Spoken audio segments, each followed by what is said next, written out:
home sweet home. The Tribe returns to Progressive Field where they have won 9 of their last 11, and they'll take on Seattle and Detroit. First up, Eric Wedge's Mariners, who haven't lost a series since April 24th back in Houston. Ubaldo Jimenez has had 3 strong starts in a row and looks to make it an even 4 next on Sports Time Ohio.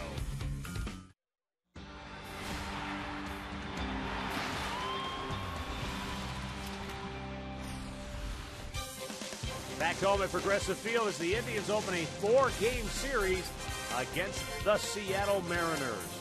Hi again, everyone. Matt Underwood alongside Rick Manning.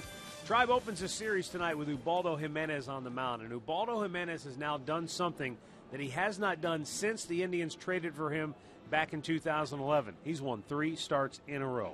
Well, he's been very, very consistent, and I think it all stems off fastball command. When you think about it, he's had something to go with that fastball in his last 3 starts, whether it's the slider, whether it's the changeup, whether it's the splitter. But he's gone out and he's had 71 counts. 34 times he's been 0-2 or 1-2 in those 71 counts. So it's been amazing. He's been ahead in the count. It's been much easier for him. He'll be matched up against Brandon Maurer, the rookie, never pitched against the Indians. 2-5 and a .597, a big guy with a strong arm. Well, the Cleveland Indians start play tonight tied with the Detroit Tigers atop the American League Central Division standings. Seattle just a game within that 500 mark, but already 7 games in back of first-place Texas in the AL West. Stay tuned. It's the Indians and the Mariners as they square off for the first time here in 2013, and we've got all the play-by-play action coming up next.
Beautiful evening here in downtown Cleveland as the Indians host the Seattle Mariners. It's the first of 4 games tonight, tomorrow, Sunday, and Monday.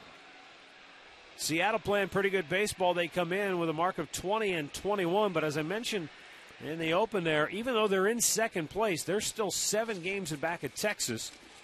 The Rangers 27-14. The Indians, on the other hand, they're playing well. 7 out of 10 in the win column. 14 of their last 18 have gone to the good guys. And they are tied atop the Central with Detroit. Ubaldo Jimenez leads the Indians out onto the field. He has been on a very good roll of late. And we'll see if that can continue here tonight against a primarily left-handed hitting Seattle Mariners lineup. For Eric Wedge's ball club tonight, Michael Saunders will lead it off, followed by Dustin Ackley, and then Kyle Seager batting third. He's been hot against the Indians. Kendry Morales, the switch-hitting DH, hits cleanup. Then Justin Smoke, another switch hitter. Raul Ibanez, sixth. Right-handed batter Kelly Shopik, the former Indian, will hit seventh. And Endy Chavez, another left-handed bat. Brendan Ryan, the only other right-handed bat, batting shortstop and hitting ninth. Well, Ubaldo Jimenez making his 8th start tonight against the Seattle Mariners. He is 3-2. His ERA is down to 5.55. In his last 3 starts, he has lowered it because it used to be above 10. So he has been that good. He has been pitching ahead in the count. He has mixed a very solid fastball to go with a curveball or a changeup, a good slider. But I think the key for Ubaldo, he hasn't overthrown. He's throwing strikes. He's pitching in good counts, and he's getting outs like he needs to do. Let's hope it continues because he's been fun to watch. Let's take a look at the Kia's Indians defense tonight. It's Brantley in left, Bourne in center, Stubbs is in right, Reynolds is at third, Cabrera at short, Kipnis at second, Swisher at first, Santana behind the plate. 10th game and 9th start for Mark Reynolds over at third base.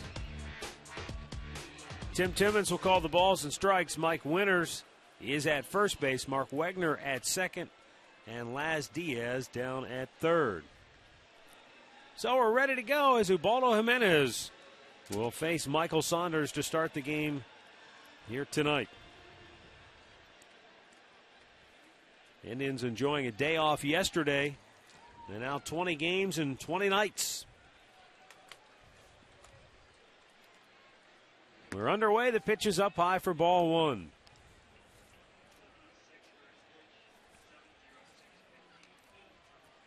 Our game time temperature is 58 degrees. Boy, it seems like it's better than that, doesn't it? You know, the wind is blowing out of the north, right off the lake. So it really has kept things cool, especially if you're close to the lake all day long.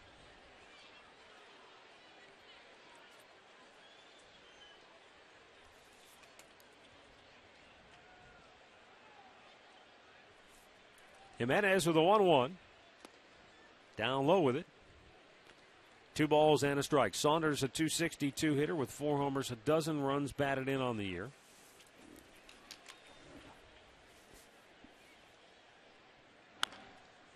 That's foul up the first base side. Saunders, a guy. It seemed like he beat us up a lot last year. Although they were evenly matched between the Mariners and the Indians. Last year, Saunders hit .333 against the Indians. Full count. He had 3 homers and 7 runs batted in. He had some big hits for him, I remember. Yes, he did.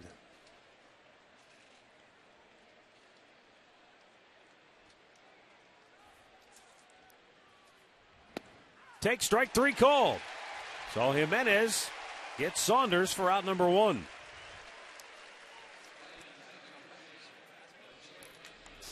This ball had movement, Matt. I think it was a changeup. You come back. Look at the movement on that pitch. Excellent. Comes back, and it locked him up. So good movement. I'm guessing that was a changeup. Whatever it was, Saunders could only admire it. Now Dustin Ackley takes a fastball away for ball 1. Fastball command has been the key to the resurgence of Ubaldo Jimenez. Down low with a splitter, and it's 2-0. I mean, when you think about it, Jimenez comes in here tonight with a .555 ERA. Prior to his last 3 starts, that ERA was up over 10. So he's almost cut it in half in 3 straight very good outings as that pitch is lifted foul out of play. But he's gone deep into the games. When you look at the innings he's pitched, he went, what did he go, 6 innings against Detroit, 5 2/3 against Oakland, 7 against Kansas City. Out of play. Not that it's going really deep into the game like you would like to see some of your starters, but it's in the move in the right direction where he's been pitching ahead in the count. He has faced 71 batters, 34 times out of those 71 hitters. He's had 2-0 or 1-0 or 1-2 counts. Right. Strike 3 called. He's locked up the first 2 Mariners to start the game.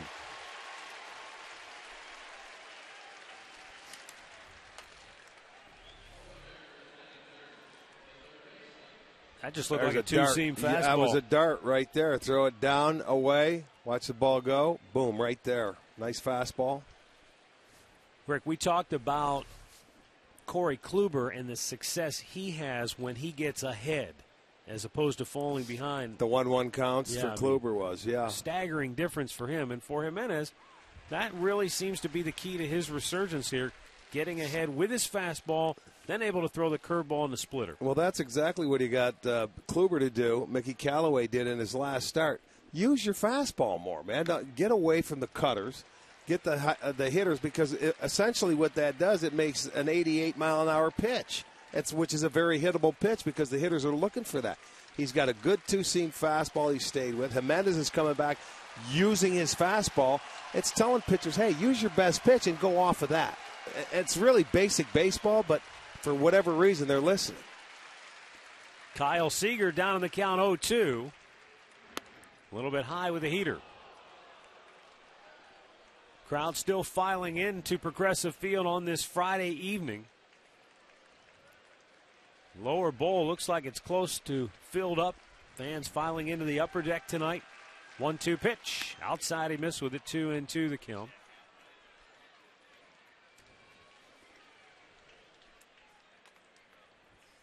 Mentioned Seager. Look at the numbers at Progressive Field. Just in 6 games, he's hit .500. Breaking ball hit on the ground. Wow. That ball was blistered, and Swisher was lucky it didn't eat him alive. He got leather on it, but all he could do was deflect it into right field, and Seager has himself another hit. Well, we've seen Swisher snag it before. He made a play like that 3 or 4 days ago, and he was able to hold on to it. That one was smoked by Seager. It'll go as a base hit into right field. 22 hits and 52 career at-bats against the Indians for Kyle Seager. Now Kenry Morales, the former Angel, rips one down the line, but that is just foul. Not by much either. You know, I'm surprised that ball stayed as fair as, I am too. It was as true as it did, I should say. A lot of times when that ball hooks, I mean, you get inside, it hooks, but that one did not. Sort of fooled me because it goes right down the line, and you can see it missed by about a foot or so. But Morales gestured toward the Mariner dugout that ball was straight right down the line. Normally, a ball like that will hook. Up high especially with that breaking ball coming in, you have to get the barrel head of the bat out if you don't crack your bat, and it's going to have that spin that makes it hook. That one did not. Seager able to keep the inning alive for Seattle. Now Morales with a 1-1 count. Another ball down the line. This one is foul, too. Oh, not boy. by much again. In fact, Mike Brumley, the first base coach, has his hand on his head as if to say, I thought that was fair. He's flirting. Eric Wedge is on the top step of the dugout. He's wondering to know if he should come out and argue it. Well, he's looking for a reaction. If his coach gave him a little more reaction, he would have been out. And that just missed by a ball width. Wow, good call. It was foul, but not by much. That missed by a ball. That wakes him up. That gets the blood flowing. It's safe to say you better stay away because every pitch on the inside part, he's getting closer and closer to that line. 1-2 pitch. Down in the dirty, wouldn't chase. Good block by Santana.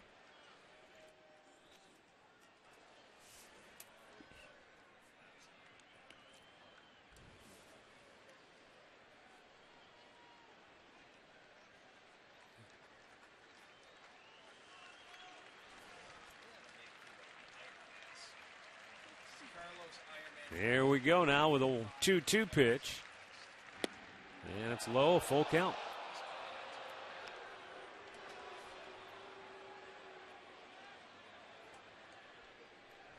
Seager will be off now on this 3-2 pitch.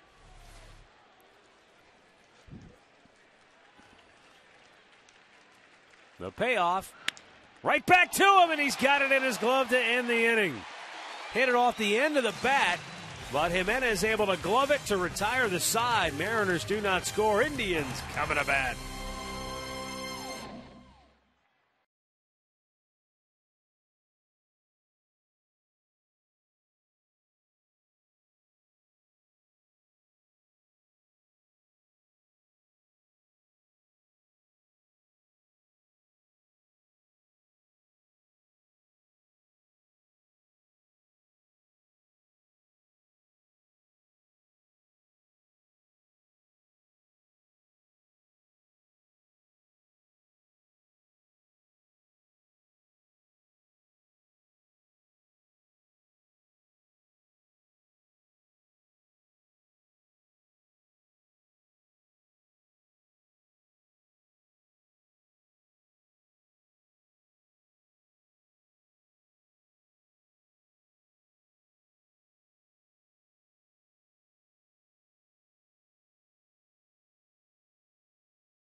Bat, and let's look at the Tribe starting nine, brought to you by Progressive, making it easy to bundle your home and car insurance. Michael Bourne in the top spot, followed by Jason Kipnis. 5 of his 6 home runs have come in the first inning this year. As Drupal Cabrera hitting third, then Nick Swisher cleanup, Carlos Santana fifth, Jason Giambi DHing hitting sixth, then Mark Reynolds, Michael Brantley, and Drew Stubbs. 22-year-old Brandon Maurer making his 8th start. This is only his 2nd start outside of the Western Division. His last one coming against the Orioles, which he lost. He went 4 innings, 6 hits, 4 runs. Big, strong guy. They haven't supported him very well. But first time he is going to be facing the Indians. Michael Bourne looks at a fastball outside for ball 1.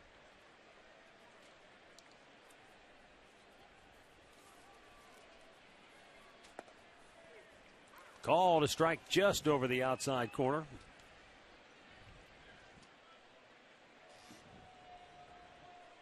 Since coming off the DL, Michael 3 hits and 19 at-bats. He has drawn 3 walks. And a call strike over the inside corner.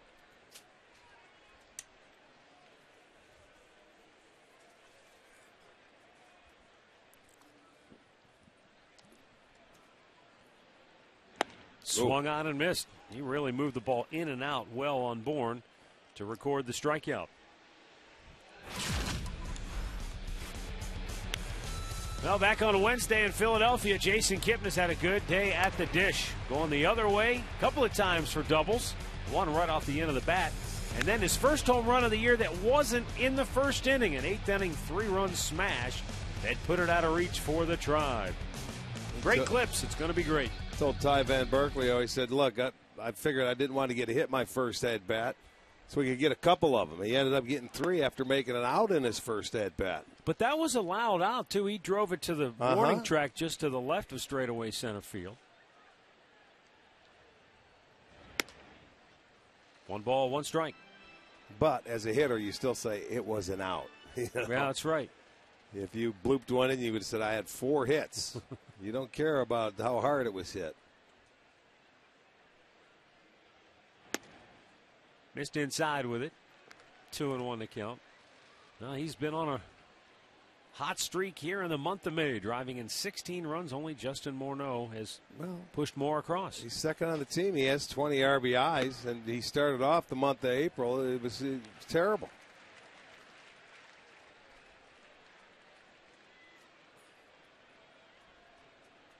So something certainly clicked. That's outside, and it's ball 4. So Kipnis draws a 1-out walk, and the Indians have a base runner for Asdrubal Cabrera. Get a look at our keys to the game tonight. Ubaldo Jimenez hoping to continue the trend of his last 3 starts and try to get to Mauer early. That has been his Achilles heel, is getting out of first inning trouble. Yeah, he has an ERA of over 16. 6 2/3 innings, 12 earned runs, and the hitter's hitting .412 in the first inning against Mauer. But like a lot of young pitchers, this kid pitched in Double-A last year. So, it may take a little, get yourself ready or acclimated to different ballparks. That third deck up there, as we say, when you get out of the minor leagues, you get up here, it's a little different. Asdrubal Cabrera.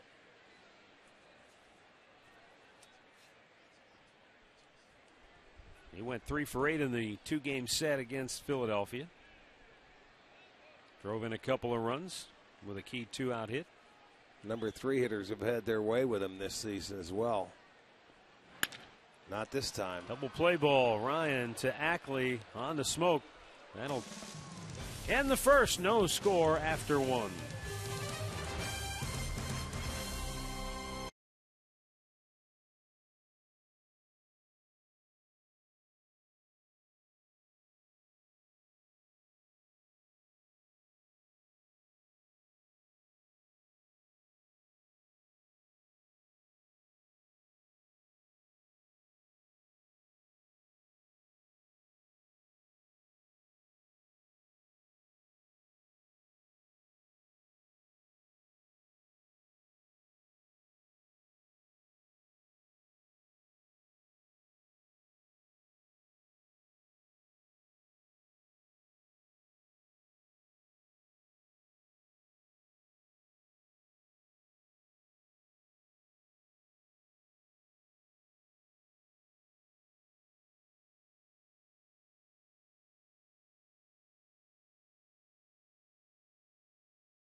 To you by McDonald's new Premium McWrap.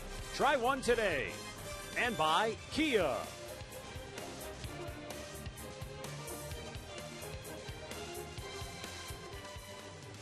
No score as we go to the second inning. For Seattle, Justin Smoke, Raul Ibanez, and Kelly Shopik do up.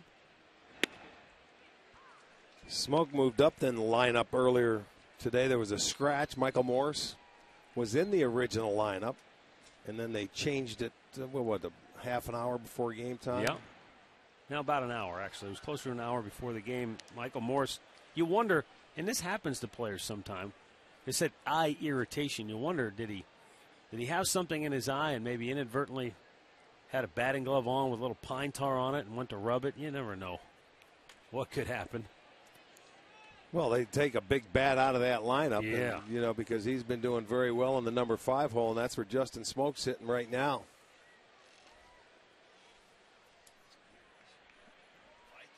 A 1-2 pitch. Missed inside with a 2-2.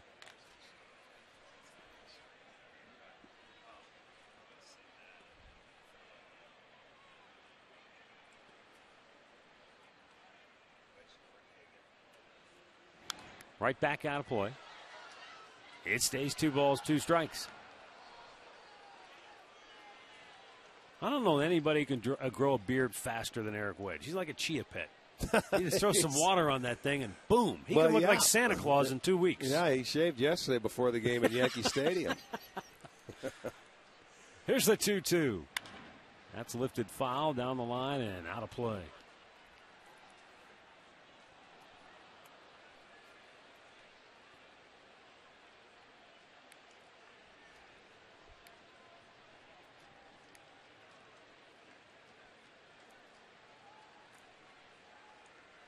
Well, the one thing now for the first 5 hitters for the Mariners, they've all seen at least 5 pitches.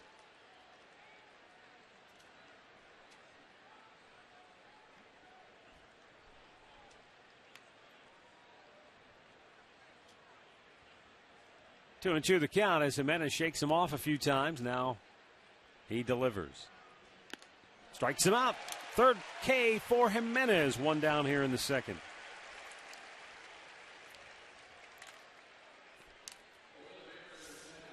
Here's our stat of the game brought to you by your Northern Ohio Buick dealers. And since April 25th, so roughly the end of the first month, these two clubs very similar in how they're getting it done. Yeah, Indians with a little more offense, Mariners with a little better pitching. You know, if you look at the AL West, most folks figured Texas would be either near or at the top of the standings, and most folks figured Houston would be at the bottom. But I don't know anybody that would have thought it would be the Angels fighting to stay out of the cellar this far into the season. They're 15-26. They've lost 2 in a row. And Oakland, I think, has been a little disappointment. You know, everybody thought that with their good young pitching, they've added the bats. The West has been a disappointing division at this point, I think, for the first quarter. Texas is the only team over 500. Has held their head above water. They played very well. And everybody else under the 500 mark, and people thought that was going to be, the best division in baseball. Well, it turns out right now to this point, it certainly is not. In fact, the most competitive division in all of baseball is the American League Central. Only 4 games separate first from last place, and it's been that way for a while as far as how closely bunched together. It has. We've been saying that for a few weeks. Yeah, I mean, in Chicago, 3 games below 500, they've really been scuffling, and yet they're still very much alive and right there. And, that this division could stay like that, for a long time this year, I think. Now, the White Sox have won 3 straight to get to within 3 games of that break-even mark, but just the same, it shows you competitively how balanced it is right now. They weren't hitting. The Sox weren't hitting. When they start hitting, they're going to win a lot of games. Another strikeout for Jimenez, and now 4 Mariners have gone down via the K. As I mentioned earlier, Matt, in his last 3 starts, he's had something that goes very well with his fastball. And in the last 3 games, it hasn't necessarily been, the curveball. One day it might have been a curveball. It's the changeup right now to this point. It was a changeup a couple games ago, or it might be a slider. But the command off that fastball, it's been one of his secondary pitches that he's been very successful. And tonight, it looks like the changeup. Or a split. Sometimes it's hard to differentiate. It could be, too, because he does throw a split as well. Whatever it is, he gets ahead with a fastball and then able to take something off. There's Kelly Shopik having a solid year so far, 263 average. A little bit outside.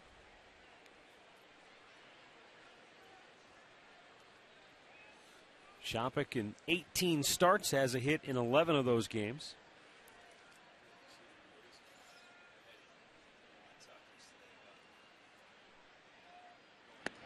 Fastball over the outside corner and a good one. He gets ahead 1-2 the count.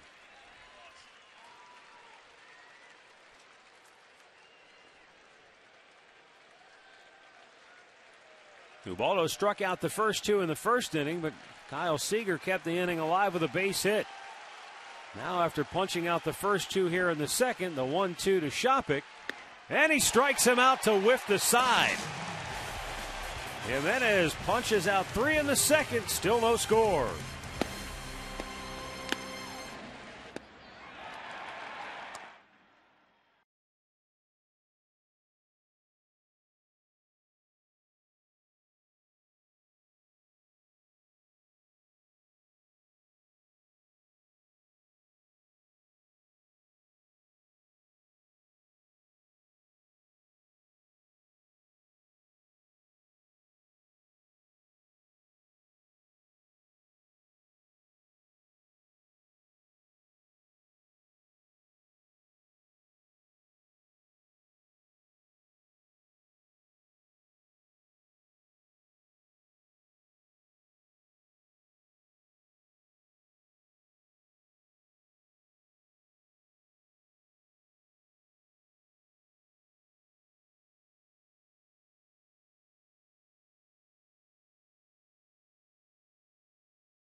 As we go to the bottom half of the second inning.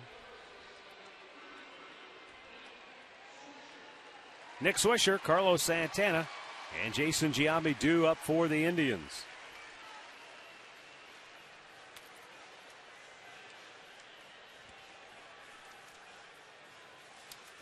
Swisher at .273 average, 6 homers, 16 driven in. And he has quietly put together a 4-game hit streak, going 5 for his last 15.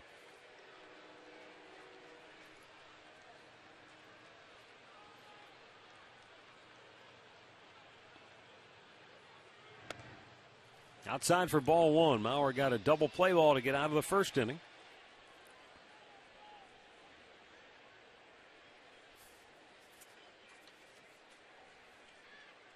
Maurer guy, as I told you, he made the jump from Double-A. He's the first Mariners starting pitcher to do that since Mike Hampton and John Cummings did it back in 1993. Swish lost the bat. 1-1 to count.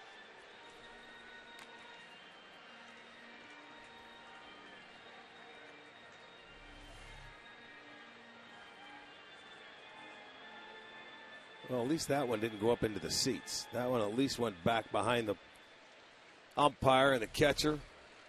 Stayed in play, let's put it that way.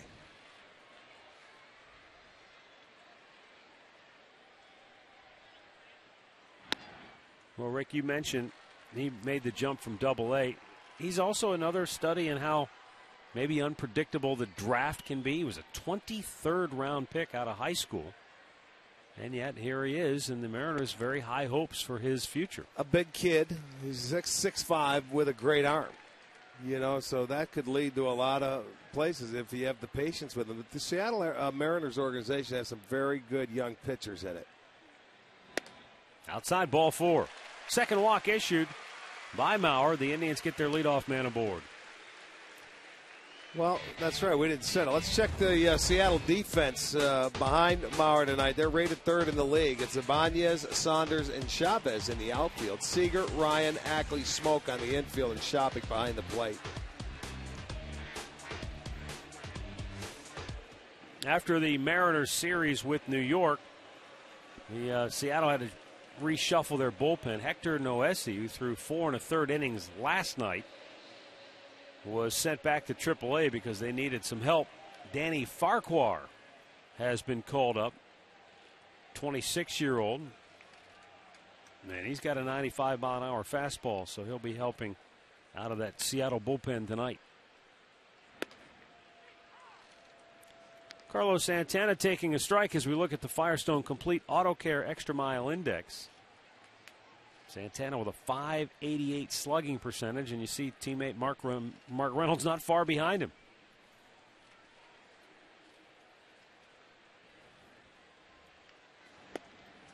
Santana looks at another strike. It's quickly 0-2.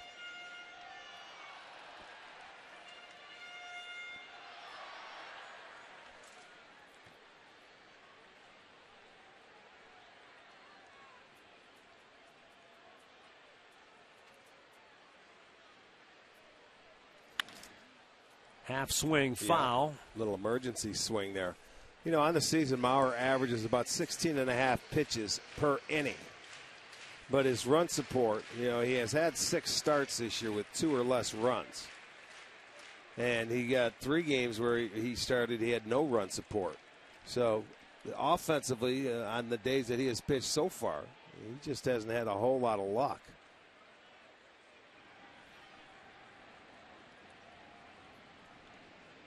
Left-handers have done the most damage against him. They hit .358 with 5 homers. 5 of the 7 he has given up.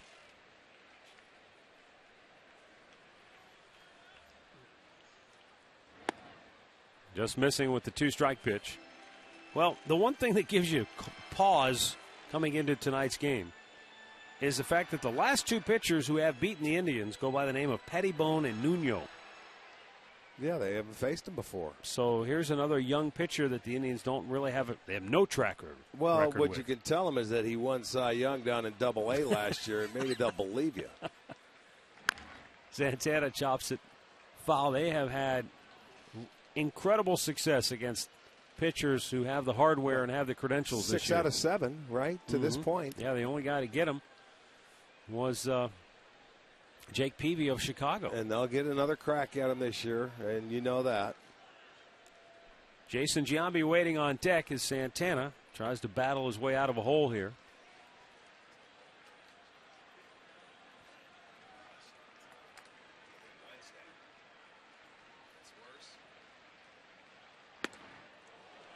Missed inside, 2 balls, 2 strikes.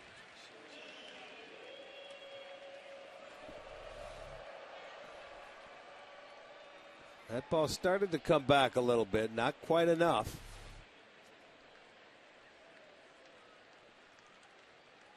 Snap throw, but Swisher not far from the bag. Carlos Santana, it doesn't seem like it was all that long ago. He was hitting above 350. I mean, he was hitting in 380, 390. Some ridiculous numbers. So he's cooled off. I mean, last 14 games, the average is just 213. He drills this one to deep right field. Chavez back on the track. It's over his head and off the wall. Swisher headed for third. Santana in with a double. Well, he clobbered that one right on the barrel. I think he heard you talking about it, that low average, and I mean, that was a vicious line drive. Nothing Chavez could do in right field but turn around and hope it stayed in the park and come back at you. I mean, it was over his head in a hurry because I was watching Santana run, and they might have had a chance at second base. He left the ball out over the plate. That puts Swisher at third, so the leadoff walk. Chavez played it nicely. Second and third, nobody out. So the Indians with a good opportunity to jump up top. Jason Giambi will have an opportunity to put him on the board first. Infield back. Giambi takes a strike. Jason has swung the bat well, particularly with runners in scoring position. He's 5 out of 12.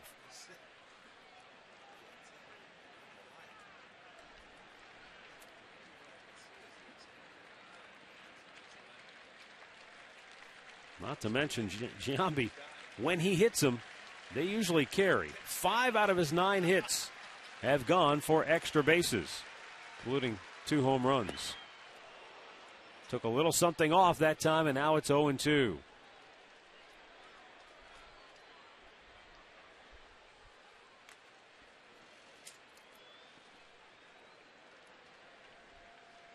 Nick Swisher, the runner at third. Carlos Santana at second. The infield back, outfield deep. The 0-2. High fly ball. This will get it done. Deep enough to right field. Swisher will tag at third. He's coming home. They're going to go for Santana at third base, but he slides in safely in the ball. They catch a break to the Mariners because the ball hit the umpire, Laz Diaz.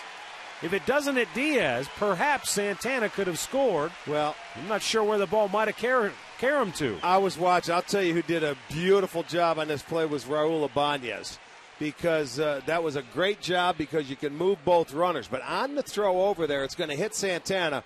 Raul Ibanez was back there. He wouldn't have gone anywhere. He's right behind the umpire.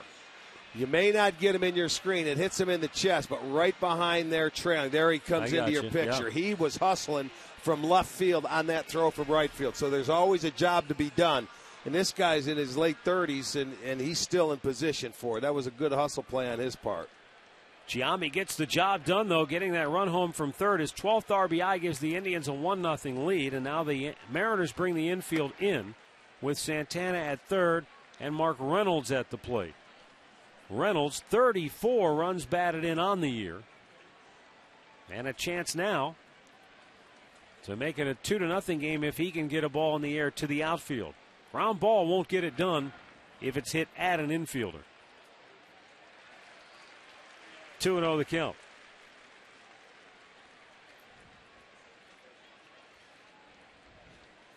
Well, and that's why you bring the infield in. You know, Seattle's bringing them in early because they don't want to give up that extra run. They haven't scored a lot of runs.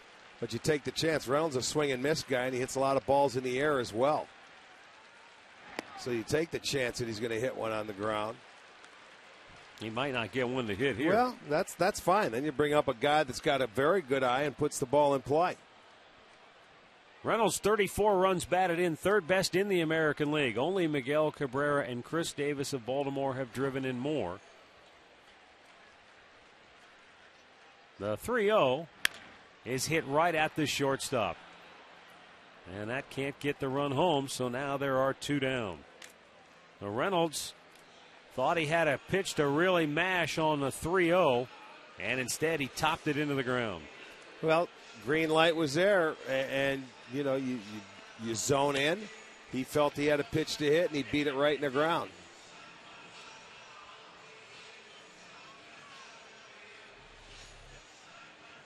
Look for the fastball. He had a fastball to hit. He just topped it. So Michael Brantley with 2 down will try to deliver. And this has been a strong suit for this Indians team. It gets away. Oh, what a great break by Santana. He'll score easily. As soon as the ball was in the dirt, Santana was on his way home. And the Indians have a 2-0 lead on the wild pitch by Mauer. Well, that's his 4th wild pitch, and boy, oh boy, that cost him a run. So now you don't even have to get a 2-out base hit, and they wrap it up for you. I don't know if that's is a changeup or something off speed or a splitter, but it's in the dirt, and nothing Shoppach could do as Santana scores the 2nd run. Now the count 2-0 to Brantley.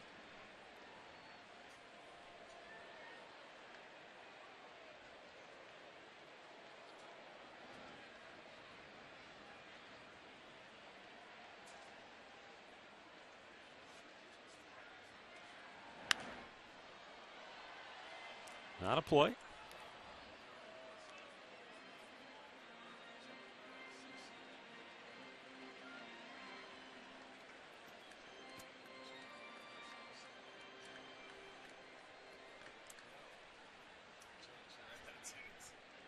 Brandon Mauer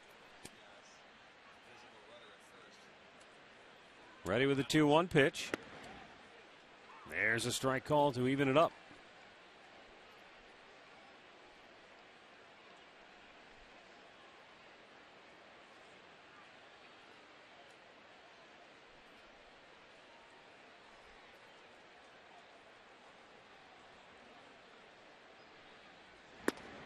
Strikes him out to end the inning. But the damage done. A walk, a double, a sac fly, and a wild pitch, and the Indians have a 2-0 lead.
Two 2-0 Indians on top as we go now to the 3rd inning of action. Endy Chavez, Brendan Ryan, and Michael Saunders due up for the Mariners.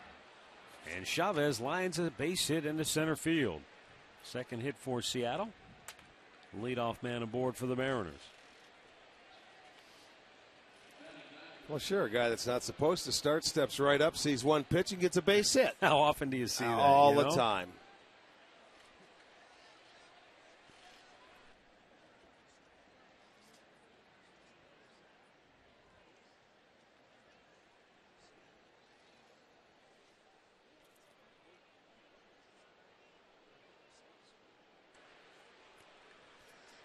Here's Brendan Ryan.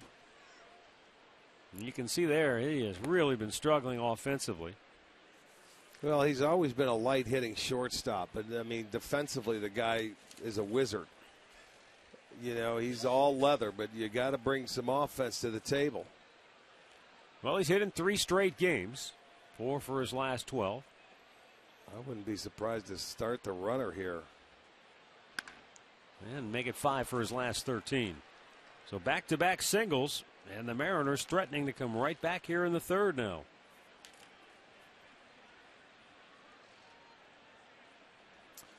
Well, he gets a fastball to his liking and just hits it right into left field. No big deal. See ball hit it? He does. Back-to-back singles. Now Michael Saunders, who was called out on strikes his first time up.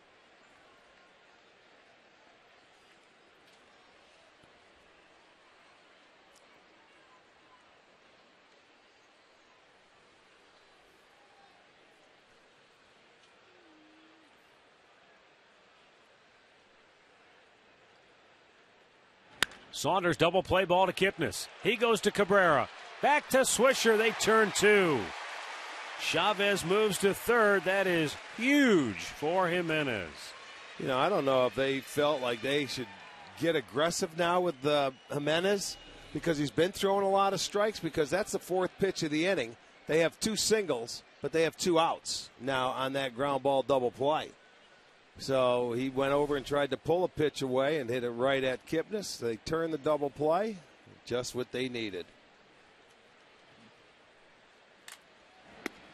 You know, maybe Dave Hansen, the Mariners hitting coach, watched that first time through the order and said, hey, guys, he's pounding the zone early. Let's get after it. Or if it's just something the hitters saw on their own. Well, you know, a lot of times hitters will look at the way he approaches other. You said they have a lot of left-handed hitters in there tonight. Well, you watch it 1 through 9 and watch the approach. And if they feel they're getting a fastball first pitch, they will make adjustments and get after it.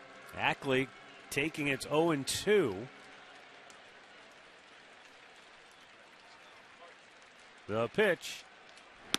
Ran that fastball up out of the zone. That you ball those 4th 0-2 count tonight, too.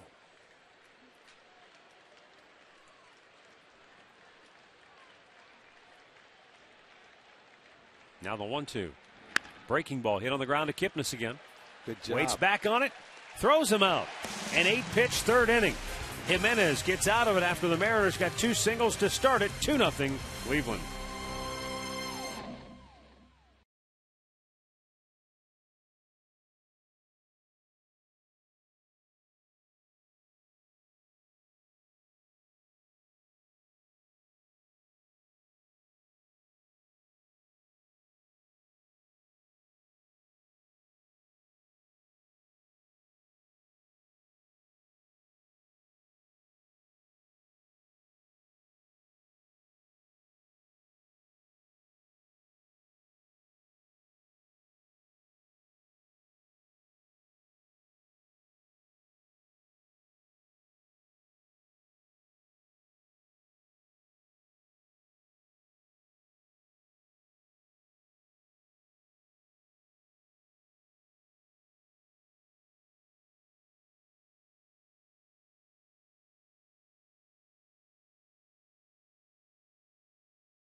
As you enjoy a cold one, to stay tuned later in the game for Miller Time. Brought to you by Miller Lite.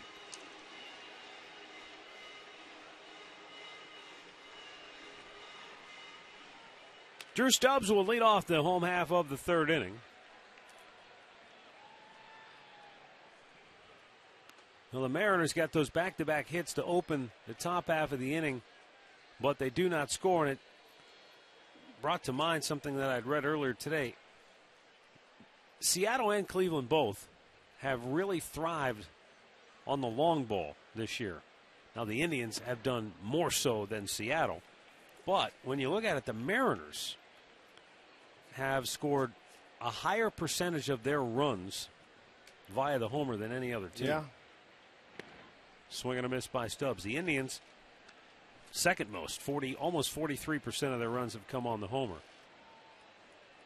But they've hit a lot more than Seattle. And well, you know, in Seattle, they did bring the fences in a little bit, but they went out to try and generate some offense in the offseason through trades. Stubbs thrown out by Kyle Seager. One down here in the third. Let's check in with Katie Witham. Well, guys, make sure you come out to the ballpark early tomorrow for that 105 start. The first 10,000 fans through the gates are going to take home this rally cap, courtesy of Strickland's Frozen Custard. I'm liking it. I think you'll like it, too. Make sure to get here early. Rick, I did put one upstairs for you just in case you want to try to be as cool as me today. I don't know. So your hat's not inside out. It just looks that way. It just looks that way. No, and her I head's like it. inside out. Cap's fine.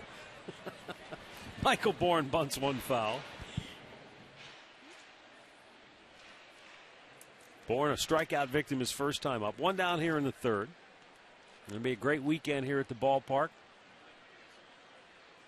Rare that we have 3 consecutive day games. We were talking about that before. Yeah, Monday's a noon game, as a matter of fact. And tomorrow, I think there's only one more Saturday, 1 o'clock start.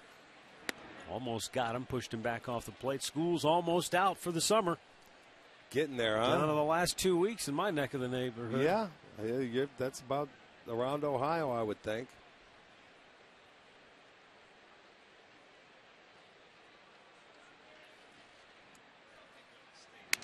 Broke his bat, gets it by the pitcher, though. Going to be a close play. The throw, not in time, and the ball gets by, but Bourne realizes he can't advance.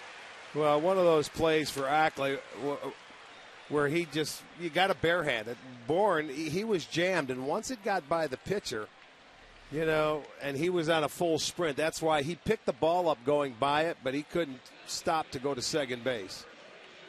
You realize it's going to hit something and come back. But it does go as an infield single, so speed pays off right there. And I don't think it would have mattered. I think a fan grabbed the ball anyway, so I think he was stuck there, even if he wanted to go to second. Okay. Now Jason Kipnis, who walked his first time up.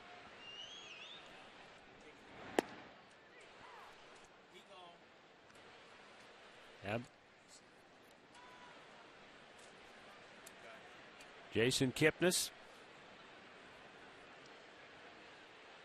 swinging a hot bat, doing some damage.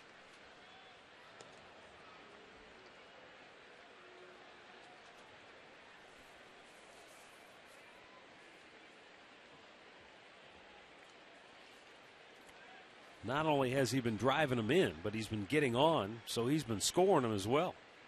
Well, where do we get the opportunity to watch these two go at it 1-2 in the lineup where Bourne reaches base, he can steal, you know, if he wants or he feels comfortable, and they get to know each other a little bit, and Kipnis can drive him in from second with a single. Or as you know from experience, just Bourne's presence alone could distract the pitcher enough for Kipnis to get some fat mistakes. Yeah, well, get him more fastballs. Yep. It sure will. You see, and the last pitch, he did go with a slide step. First pitch, he was about 1-3 or just a little over that, which is above average. But he can also, he's going to try and change that pattern a little bit on you, and he will sneak one in, a slide step.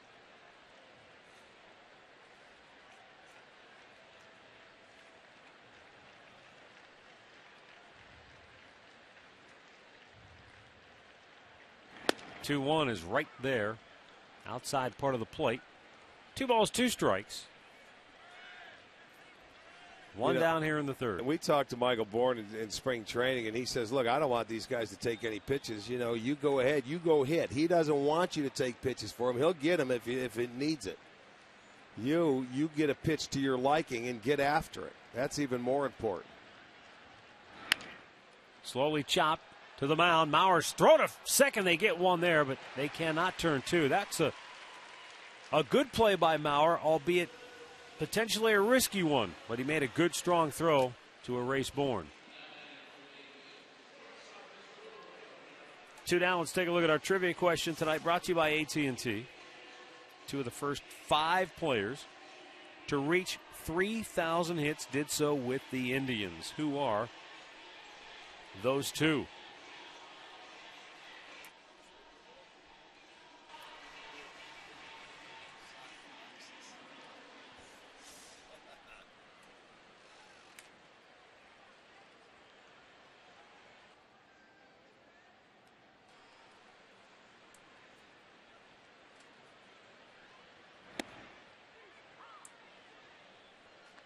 As Dribble Cabrera banged into a double play his first time up.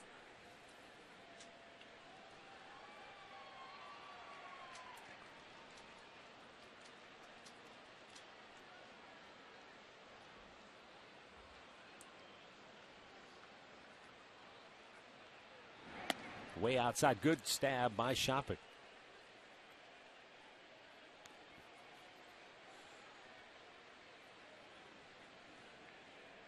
Indians on top 2-0. They scored 2 in the second. Swisher walked. Santana doubled him to third. Nick came home on a sac fly by Giambi. Santana scored on a wild pitch.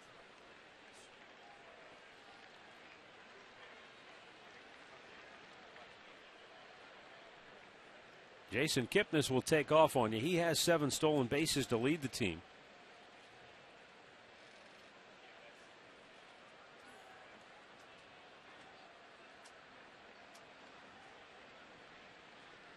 He's kind of one of those players.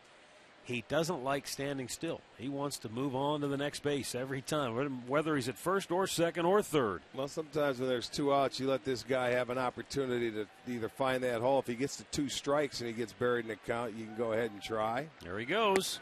Pitches down low. Shopik's throw. Boy, they got him, I think. Did he hold on to it? He did. And now is Kipnis all right? Boy, that was a pretty awkward-looking collision. Kipnis is down. So is Ryan, the Mariners shortstop. I'm not sure if Ryan caught a knee on the head of Kipnis or if maybe it was into the shoulder area. It looked like right head right on the shin. And we got a mess now.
back on the field at his position at second base. It didn't look good there initially when he went in head first, and he's still kind of rolling his head around, checking the range of motion in his neck. But I think his neck got pushed either back or to the side.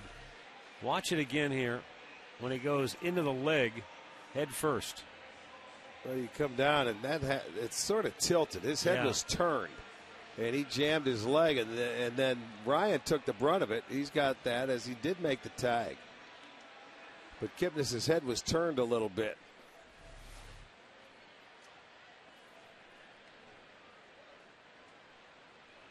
Kyle Seager trying to bunt his way aboard. It goes foul. Just in front of the bag. It nearly hit third base.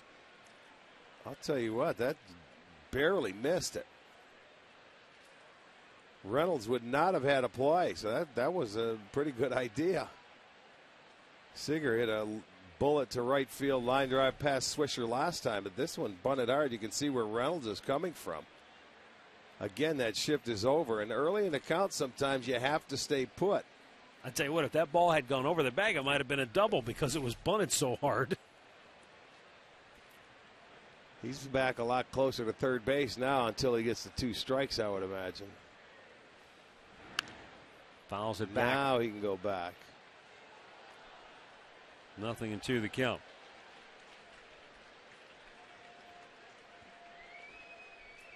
And this is now the 5th 0-2 count for Jimenez. Coming off an 8-pitch third inning.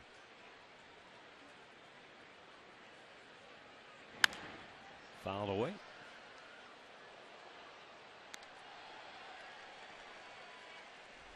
Brett Myers had a rehab start tonight at AA Akron. And Myers, the right-hander, went 3 innings, gave up just 1 hit. 1 walk, no strikeouts. 33 pitches, 18 strikes. The 0-2 is outside and low.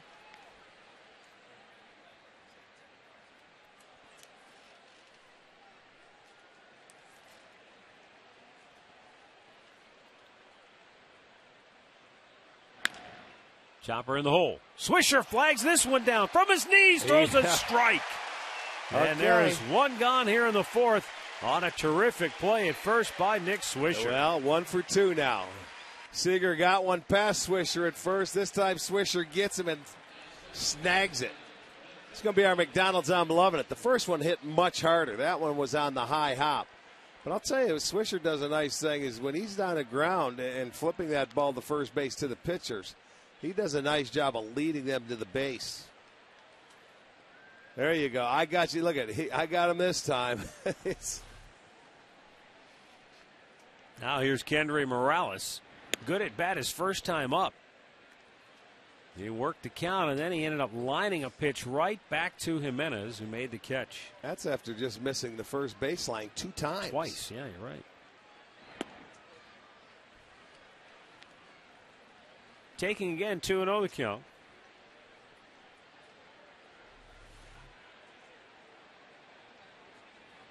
Oh.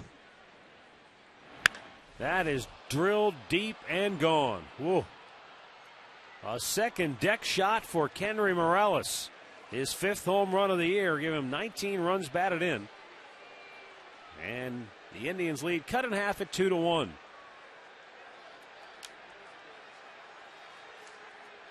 You didn't worry about the foul line this time. Well, this guy has very good power. They were able to get him from the Angels, and let's see the location of this pitch. Yeah, we remember he went inside on him twice. The first pitch was a slider, he just missed the line. This one inside's his nitro zone, and he gives this one a ride. So Seattle on the board now, 4 hits, and they do have the 1 run.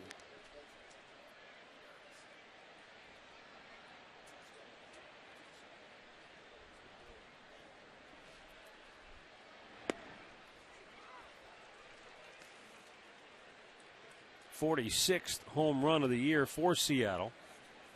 And as I mentioned earlier, almost half of their runs come via the home run. Nick Swisher over near the seats, but out of room. Well, that's the tough thing, though, Matt. You can't live by the home run because you will die by it. The Mariners are 14th in the league in hitting, second to last at 240. 14th in the league in runs scored. You know, they're last in stolen bases. So manufacturing runs is tough for them to do if they don't score with the home run ball. Yeah, their team on base percentage is only .311. So offensively, it's still been a challenge for this team, even though they can hit the home run.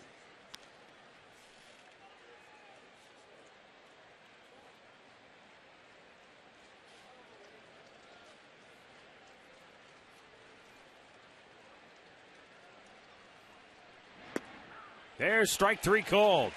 Half dozen punch outs for Jimenez, 2 down in the inning.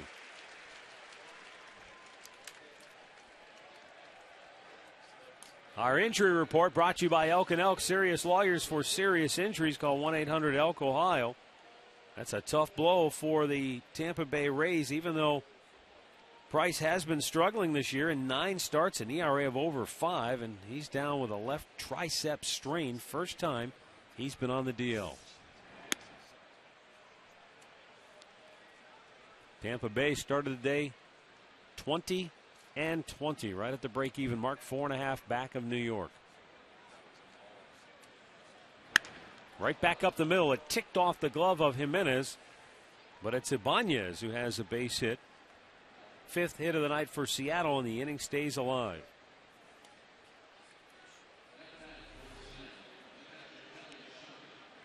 Boy, there's that looked like a high changeup right back up the middle. He hit that ball right where it came from. And there you can see just off the edge of the glove of Jimenez.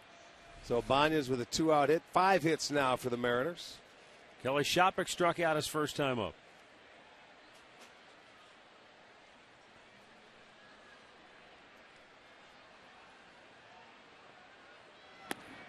Down low with it. By the way, without David Price, Tampa Bay leads Baltimore 5-3 in the 3rd inning in Baltimore.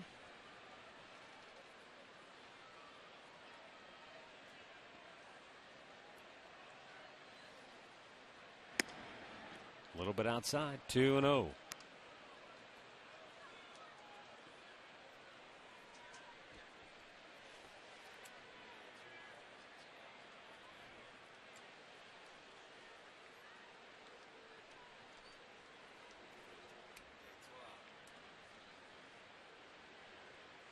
Two-0 pitch, off speed, popped him up, back out of play. And the count is 2-1 now.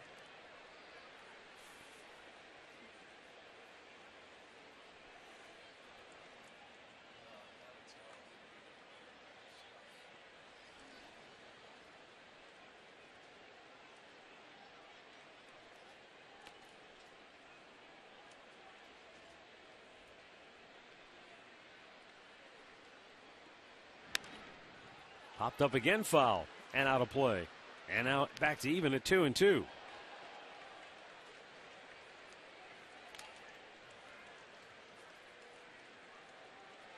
Big difference between the Indians and Mariners has been in that 2-out hitting category. The Tribe has hit .275 on the year, 3rd best in all of baseball. Seattle has hit just .224. Yeah, 2-out hits and 2-out RBIs are worth their weight in gold. And the 2-2, just a little bit outside, a full count.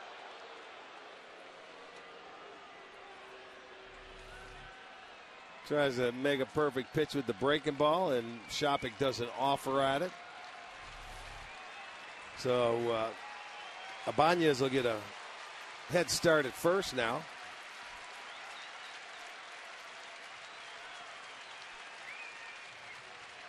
Runner goes. It's in the dirt, ball 4. So the inning will continue. First walk issued by Ubaldo tonight. Well, MLB.com At Bat is the #1 source for live baseball everywhere you go. Available for iPhone, iPad, Android, and BlackBerry 10. At Bat delivers Indians baseball with live audio, pitch tracking, stats, news, highlights, and more. Text @bat to 31826 or visit Indians.com.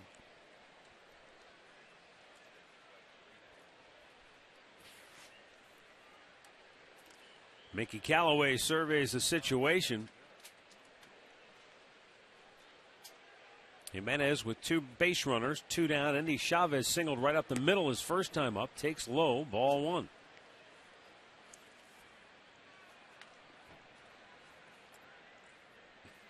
And here comes Mickey out to talk to the right-hander.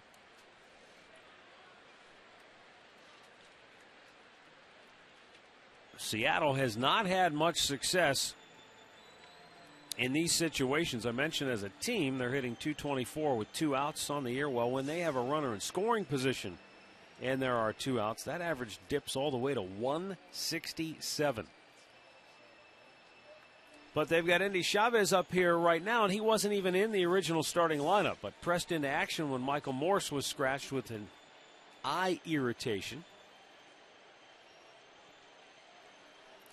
Andy Chavez, as I mentioned, took a ball right back up the middle his first time up. He is 2 for 10 on the year with runners in scoring position.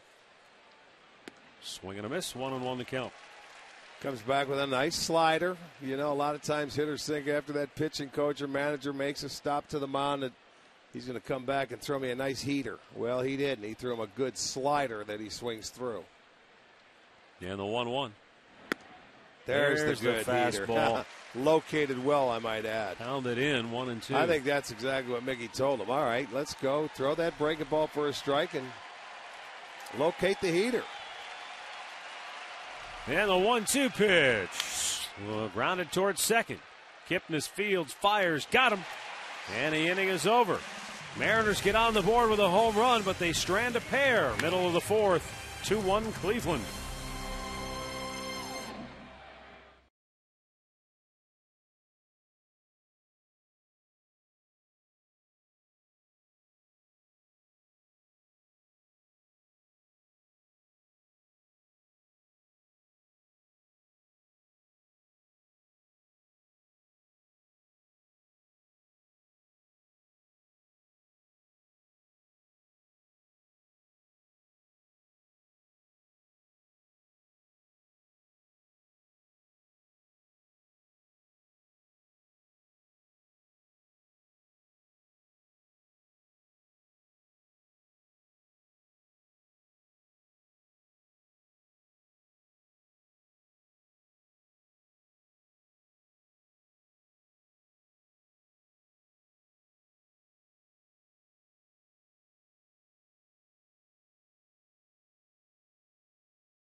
Browns player is happy just to be alive. Will this be an Indian summer? And a pressing problem for the Browns. Get complete coverage of all today's action involving Ohio sports on FoxSportsOhio.com. And the Browns had their charity golf outing earlier today. My charity outing was yesterday in Ashland. And what a great day for that, successful event. Thank you again for attending. No, don't thank me. Great people down there in Ashland. Yeah, we had a great day, and the weather could not have been better. As Drupal Cabrera bounced into a double play his first time up, he was at bat when Jason Kipnis was thrown out trying to steal to end the 3rd. Kipnis banged into the shortstop, Brennan Ryan, went head first, collided with Ryan's leg. Shaken up initially, but able to return to action. Cabrera drives one high in the air, deep into center field, but Saunders has room to make the catch. One away. Let's go back to the Hyundai Studios right now for an in-game update with Al Pulowski. Hey, Matt. Hey, Rick. Rays and Orioles tonight in Baltimore. Baltimore was ahead 3-1 in this one, but in the top of the third, the Rays score 4 runs, highlighted by this Kelly Johnson 3-run shot, his 6th of the year. Rays ahead now 5-3, heading to the top of the fourth in Baltimore. Matt? All right, thanks, Al. Detroit, Texas are underway in the first inning. Boy, Justin Verlander gave it up again last night. Yeah, 7 runs in the third inning. Odd fashion. I think he walked in a run or two. Walked in 2 with the bases loaded. Very un-Verlander-like. Well, he did that when Giambi was hitting when we were in Detroit. You remember we said it was only the 4th time in his career. Well, he added to that last night a couple of times. And then a big 3-run homer. He couldn't get out of the third.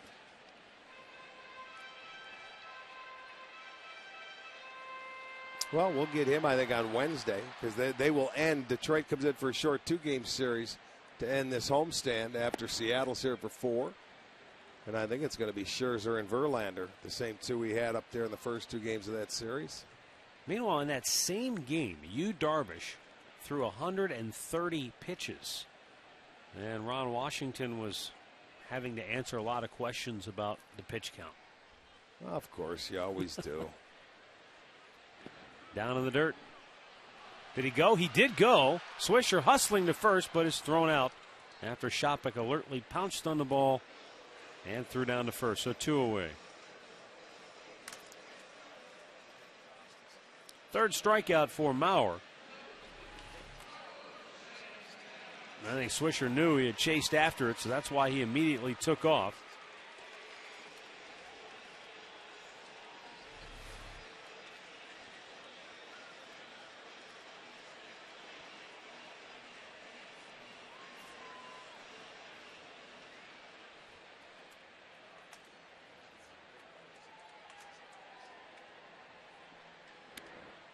Pitch outside, ball 1 to Carlos Santana. Santana doubled his first time up.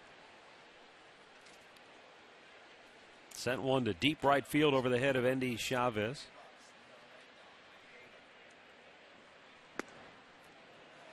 Santana now with 7 homers and 12 doubles. He's driven in 16 on the year.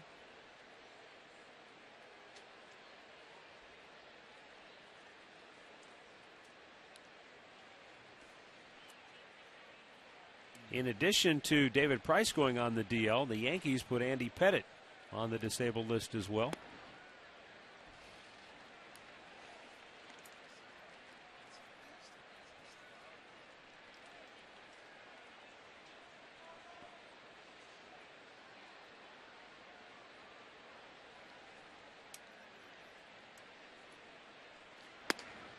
A little bit high, and it's ball 4.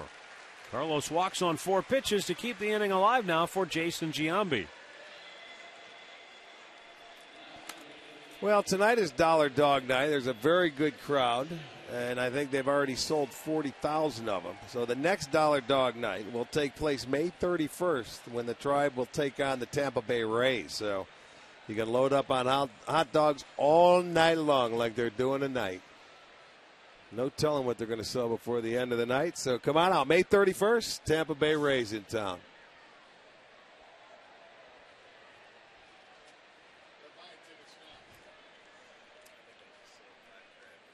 Jason Giambi fly to right field, driving in a run with a sac fly in the second inning.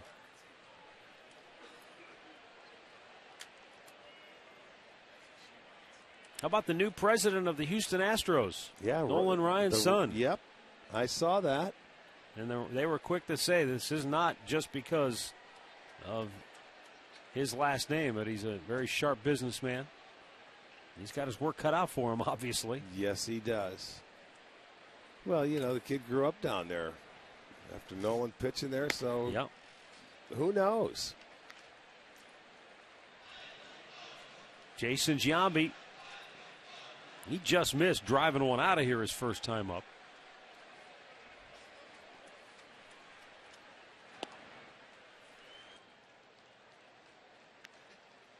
Gets himself into a good spot here, 2-0.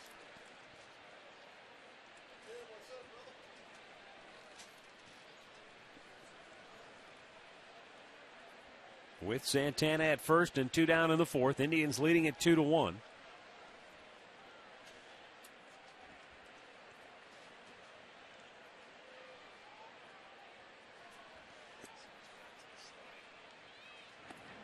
Inside he missed. 3 balls, no strikes.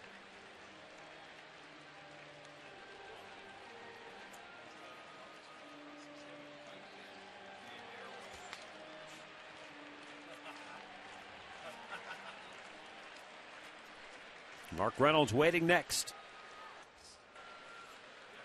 And a 3-0.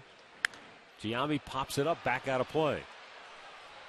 It was Reynolds who swung at a 3-0 pitch in the second inning and grounded out to short with the runner at third and 1 out. But the runner ended up scoring on a wild pitch when Michael Brantley was at bat. Now this time a 3-0 pitch to Giambi, and he pops it back out of play. Tito's going to say, hey, my veterans, I'm going to let them go. Absolutely. If they get 3-0, they may get a little, cupcake right there. Get after it, man. That may be the best pitch in the at-bat, so go after it if you like it. They've been around long enough. Good pitch down and away. And a full count. The game has changed now. You can let a lot of hitters. I've seen number 9 hitters get the 3-0 green light, so it's a different ball game. If a guy's hot or he's swinging well or you have a veteran up there, let him go. Runner goes, 3-2 pitch, ball 4, it's outside. Back-to-back walks issued by Maurer here in the fourth inning, and it brings up Mark Reynolds, and out comes Carl Willis, the Seattle pitching coach. Obviously familiar to Indians fans after spending almost a decade here with Eric Wedge and the Indians. But, Rick, back to your point. You get that 3-0 pitch. So many hitting coaches will tell you, look, that might be the best pitch you get in an at-bat because a lot of pitchers, even now in this day and age, figure you're not going to swing, so I'm just going to groove a get-me-over fastball. Well, we see him now throw different pitches as well. On the flip side of that coin, as a hitter, you're thinking, okay, get your fastball. Now, when you're in that position as a hitter and you get a 3-0 pitch, and if you don't get the fastball, you don't swing. Just because you have the green light doesn't mean swing. You have to go. You look for you shrink your zone down. You look in one little area, your power area, and you look to hit it as far as you can. If you don't get it, you take it. That's what some of the players have to understand. I hate seeing a guy. How about a guy get a 3-0 green light and he fouls it off the other way? Well, yeah, you ought to be fined if you do that. This isn't protect mode. Yeah. Now here's Mark Reynolds with 2 on and 2 out. Caught in between. He went too far.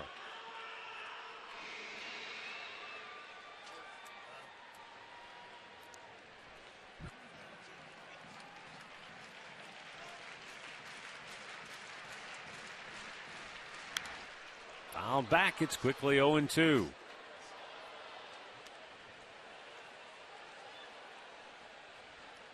He ran that one up there 96 miles an hour.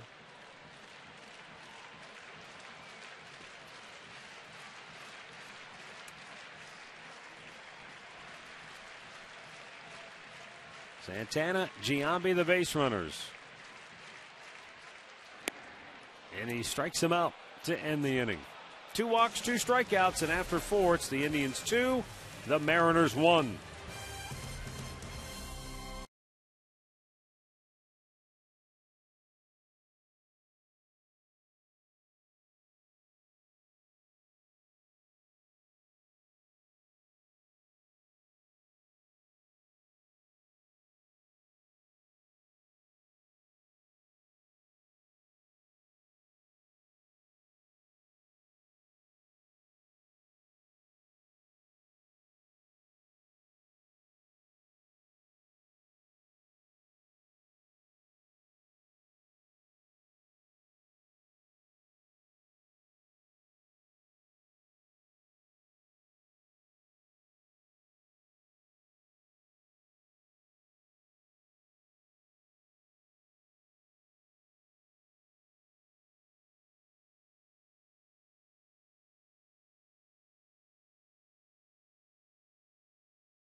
The wireless receiver only from AT&T UVerse. Rethink possible. By your local Toyota dealers. Toyota, let's go places. And by Panini's with 18 locations in Northeast Ohio.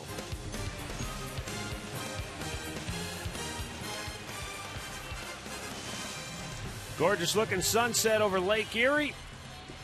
As we go now to the 5th inning, and the Tribe leading it 2-1 over Seattle. So far, about what we expected when these two teams get together. A lot of times you get low scoring, well pitched affairs. So far, that's what we've seen here tonight. Jimenez has struck out a half dozen Seattle hitters, but what's really the thing that jumps out at you with him and his season so far, in those first 4 starts, he walked 11 batters. In his last 3 starts, plus the 4 innings tonight, he's walked 3. Yeah. Yes. Command. Control. Confidence. Give up hits. That's okay. You'll give up singles. Make them put the ball in play. Well, he has been a different guy. We're used to seeing him fall behind 2-0. That's the way he pitched last year. And it seemed like since we acquired him from Colorado. But, I don't know, the light went off or whatever. Or it's like he has been a different guy. The one that they wanted to see.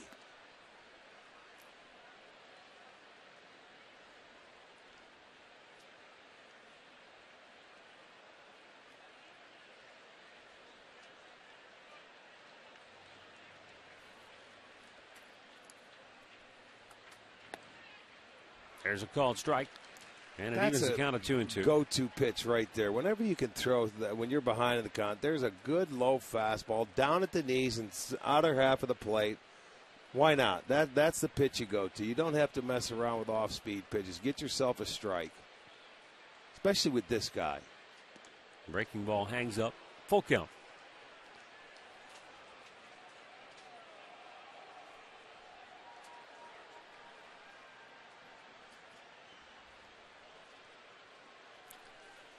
Brendan Ryan singled sharply to left field his first time up.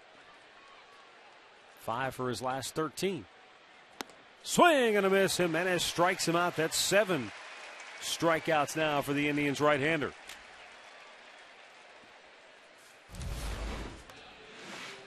Our AT&T UVerse rewind, and Ubaldo has had strikeouts in a number of different ways. Outside corner, inside corner, a little liner back up the middle. He's also had him chasing up top, chasing in the dirt, and sometimes he's just flat out overpowered him. In turn, when you start throwing strikes and get ahead of hitters, you're going to strike out more batters. That's like as a hitter putting on a good quality at bat and end up hitting home runs because you had a good at bat. Well, you have a good pitch sequence. His last 2 starts, he's punched out 8 in each start. He has 7 right now. We're in the 5th inning. Well, you know, you're going to get guys to expand their zone a little bit when you're ahead in the count. That's how good his stuff can be. Michael Saunders has struck out, hit into a double play. Outside 1-1 to count.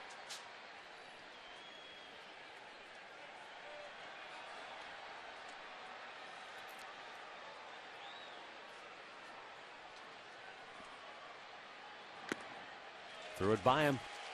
50 out of his 81 pitches have been strikes here tonight.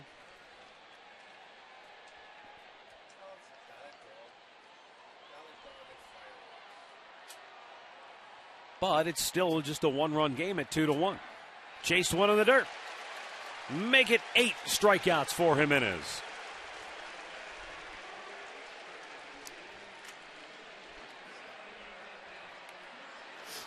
Watch the pitch move. 2 strikes. Chase out of the zone. Swings at 1 in the dirt. That's split. Probably the splitter there. I would agree. It looks like the split. Straight down. That's the one you can bounce in the dirt. You get the guy to chase. Very good. So 3 straight games with at least 8 punch outs for you, Baldo. Dustin Ackley 0 for 2. He has struck out, grounded out.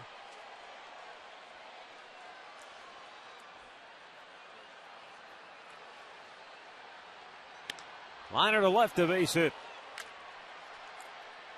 Ackley aboard to keep the inning alive for Seattle. And, it's funny how things work out. We talked about earlier how they are hitting just .224 as a team with 2 outs, and yet tonight that is 1, 2, 3 2-out hits. Well, yeah, but they're 2-out singles with nobody on. Sure. They're harmless hits when you're looking at it. If you're Jimenez, okay, the guy got a base hit here. You didn't walk him. You didn't waste pitches. He got it early to count. Now, if there's men on base and they're scoring on that or they take you deep, it's a different story.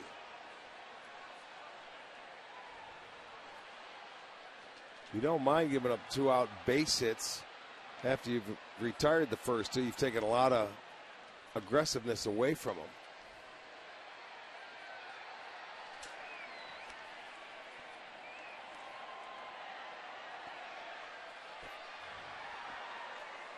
Two-out walks, though, you don't like. Well, the guy to be concerned right now should be Nick Swisher, because both times Seager has hit bullets at him at first base. But this time he's got a guy that he's holding on, so he's even closer. He was a little bit closer. You're right.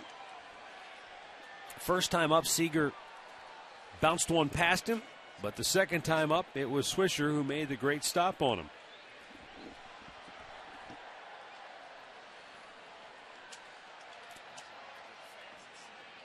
2-0 pitch. Up high, 3 balls, no strikes.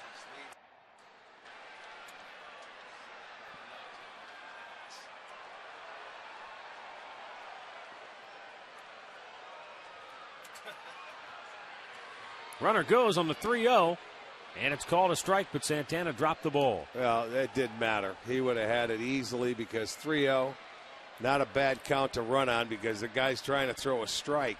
So he's not even paying attention to the base runner. Santana comes up and just dropped it. He had no chance anyway.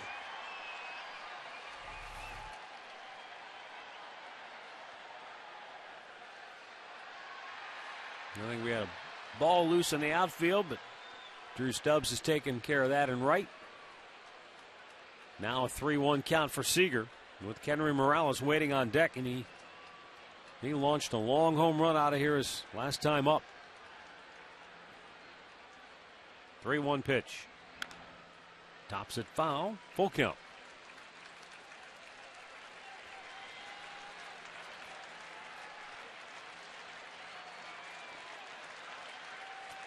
You'd much rather face Morales next inning leading off than having to face him with 2 on.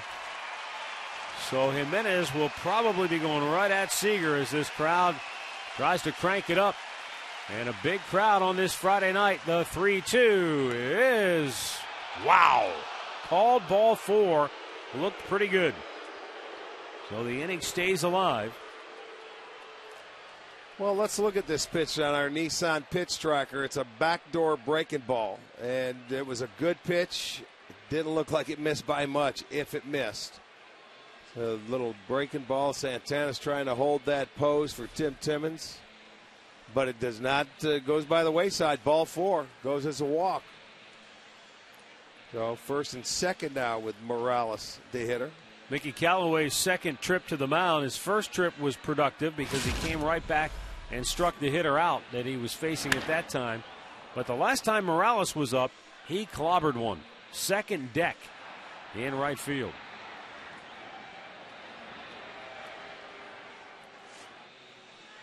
Well, anytime he's been inside to this guy tonight, he's hit the ball hard, even if it was foul.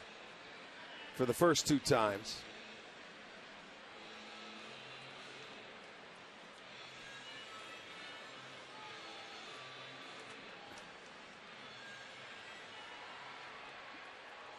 Two on, 2 out.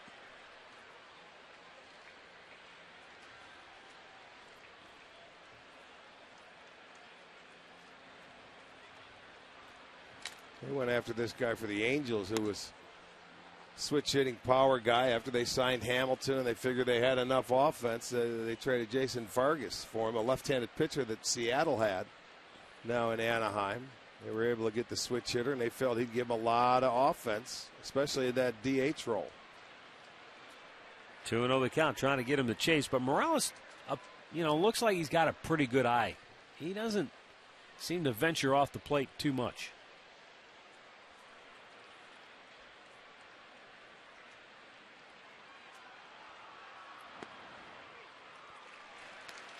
Off speed for a strike. It's 2-1.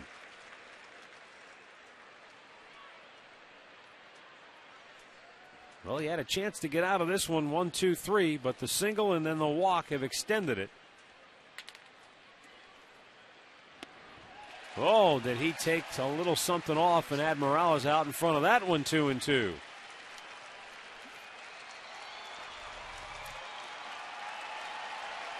There you go. Good pitch. Down in the zone. It might have helped him out. He figured he was going to get another fastball. And the 2-2. Swing and a miss. He got him. Chased the high heater. And 9 strikeouts for Ubaldo. The Indians maintain a 2-1 lead.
Michael Brantley, Drew Stubbs, and Michael Bourne.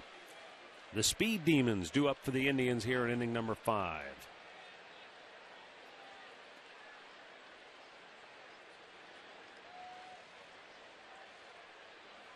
So far, Brandon Maurer has walked 4, struck out 4, has thrown 1 wild pitch. The Indians have only 2 hits. Right at the second baseman, Ackley, 1 away.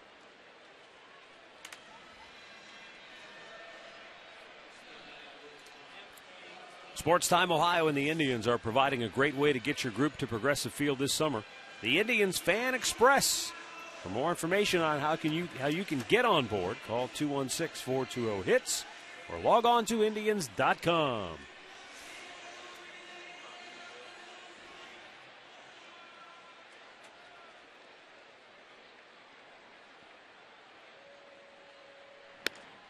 Up and away.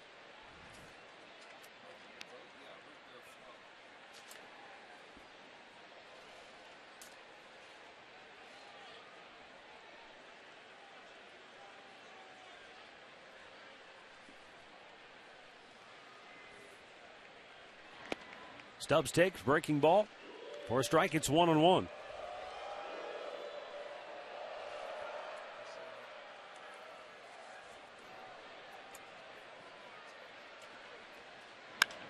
Drill deep right field. Chavez back on the track. He's out of room. It's out of here. Drew Stubbs goes opposite field for his 3rd home run of the year, and it makes it a 3-1 Indians lead. Well, one quick one. That a way to go. He got the barrel to the bat, and that ball carried out of here as all Chavez could do was watch it go. And he sliced it right down the line. He caught a 4-seam fastball. which tracked deep into the zone. You see where he got that ball, and he had the top spin on it where it carried down the line into the Seattle bullpen. So one quick hit, one quick run, and then Bourne hits the first pitch for a base hit the other way. Bourne now 2 for 3. He had the infield hit his last time, so a quick run, that's not a bad way to go. That's the 8th home run that Mauer has given up. 5 of those, 8 now, have come against left-handers. He's only the 3rd righty to get him.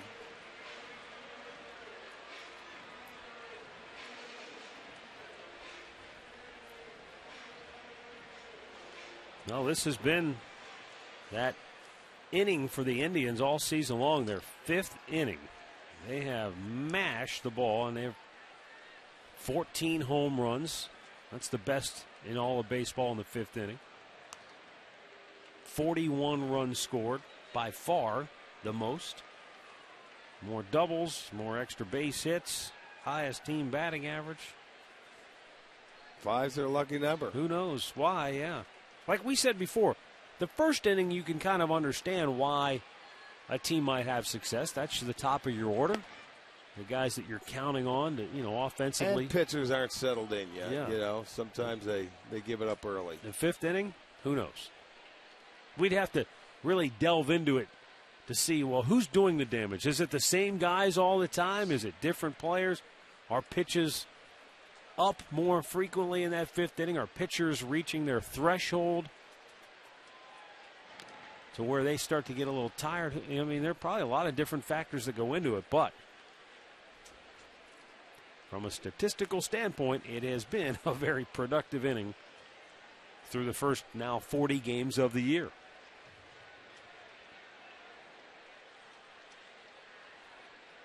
Terry Francona's not going to ask any questions. He's just going to say, keep doing it, boys. Sure. That's only one. It's still a 2-run game. You still want to keep adding on. They only have 4 hits.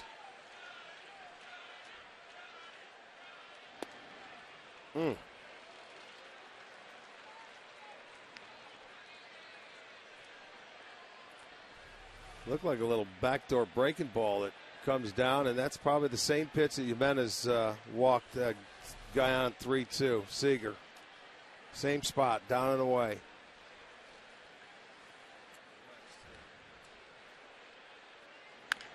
Chopped to first, foul.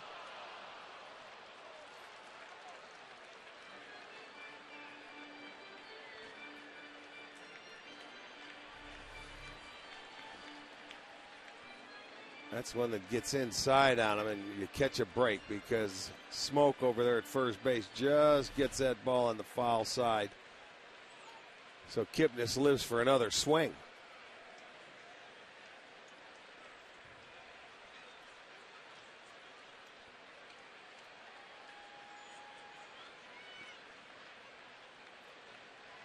Bourne held by Smoke at first. A little bit outside, it's 2-2. 80 pitches for Mauer, just 43 of those for strikes.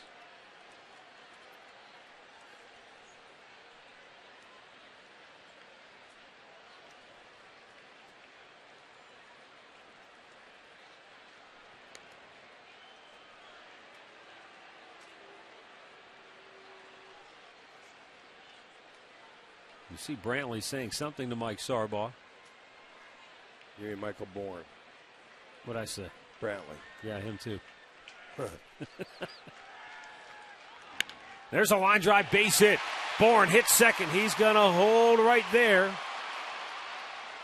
He had a good jump and a good read, but that ball quickly got to Chavez in right field. So now 2 on with 1 out as Kipnis follows Bourne with a single. Well, you're your own base coach right here. You got to have that feeling. The ball gets in the hole, and he knew it was hit pretty hard, but it hits in front of him, not behind him. A lot of times base runners will say, if it's hit in front of me and it's hit hard, it's going to be a tough go to third base. You got to know who's out there in right field, what his arm's like. It would have been close. So Bourne decides, I'm just going to stay here. I'm in scoring position. I'm going to roll it over, let Cabrera have a chance.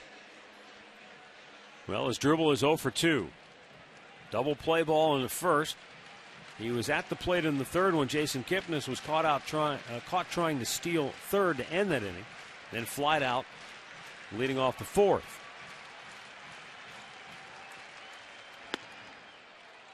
And it's ball one. So it's 3 straight hits after the Stubbs home run, back-to-back singles, and an opportunity for this offense to put another crooked number up on the board.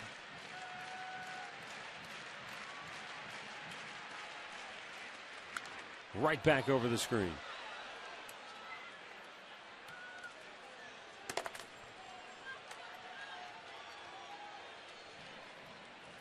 Danny Farquhar just called up from AAA Tacoma. Mentioned him earlier. He's getting loose in the bullpen.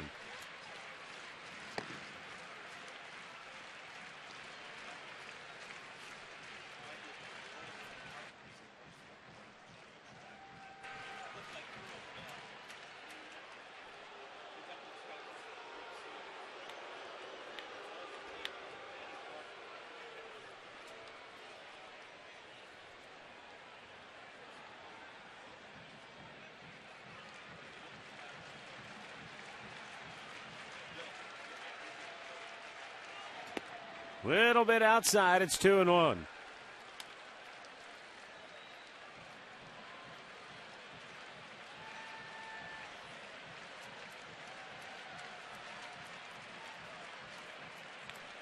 The Indians trying to put a little more breathing room between themselves and the Mariners. Up 3-1. But Cabrera, swing and a miss, 2-2 now.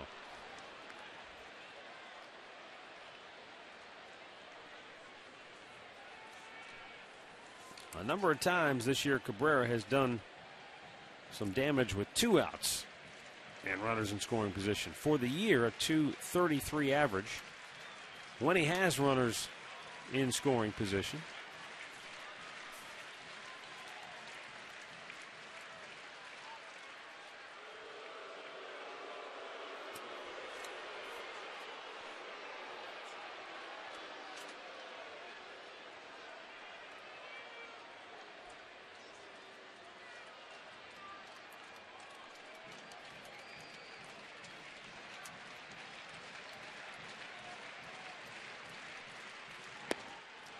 In between, he almost went around, but he held up, says Laz Diaz.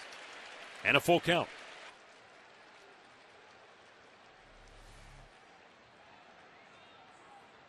Oh, may have caught a break.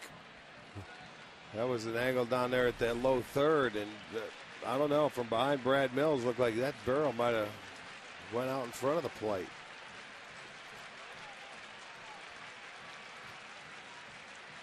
Two aboard with 1 out.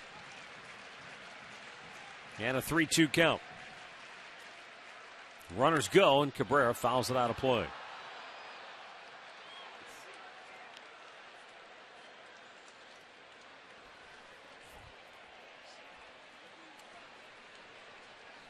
I like the aggressiveness there.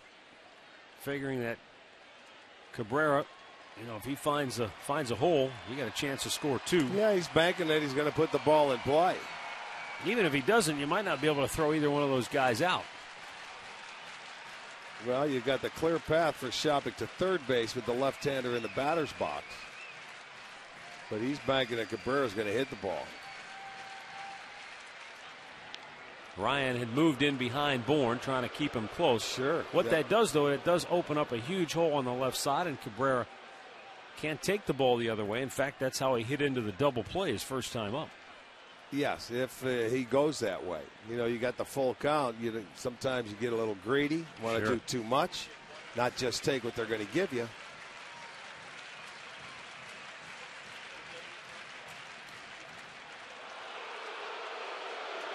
He's just trying to keep Bourne and those guys, after they ran that first time, a lot closer to second base. He can save them a couple steps. Because if this guy comes out and makes his pitch, he feels he can strike him out. You can get a strike him out, throw him out, and get out of the inning. And that's what he's looking for, because he's struggling right now. Ryan's practically holding the runner at second base like a first baseman. There's a line drive to right. It's going to be caught. The runners are caught off the bases, and a double play ends the inning. That's what happens when you run. So the Indians get another run home as Drew Stubbs homers. It's 3-1 Cleveland after 5.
Kids Fun Day each and every Sunday home game this year. Plenty of activities for the kids. They get to run the bases after the ball game. And it's presented by Cleveland Clinic's Children's Hospital. Come on out, kids, have a ball.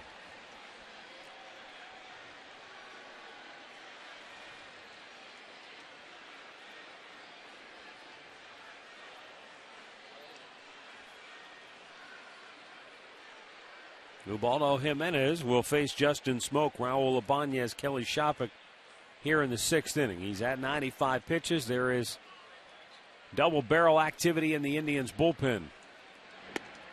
And ball 1 to Justin Smoke, who has struck out twice tonight.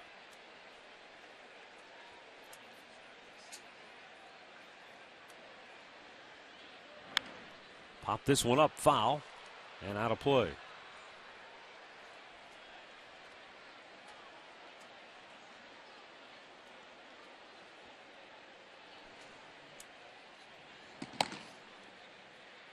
Cody Allen from the right side, Rich Hill, the left-hander. And a hard-hit ground ball by Kipnis with the shift on in the outfield, and Smoke is aboard with his first hit of the night.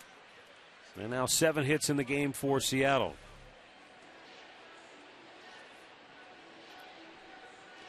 That's going to be it for Ubaldo as Terry Francona makes his way to the center of the diamond. So Ubaldo Jimenez goes 5 innings plus a hitter. He gets a couple of claps from Terry Francona. And Jimenez gives up just 1 run and strikes out 9 on the night. Big crowd appreciates the effort. They give him a hearty round of applause. And it's time for today's Cleveland Clinic call to the bullpen. And it looks like the left-hander Rich Hill will be coming on when we come back.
Indians with a 3-1 lead.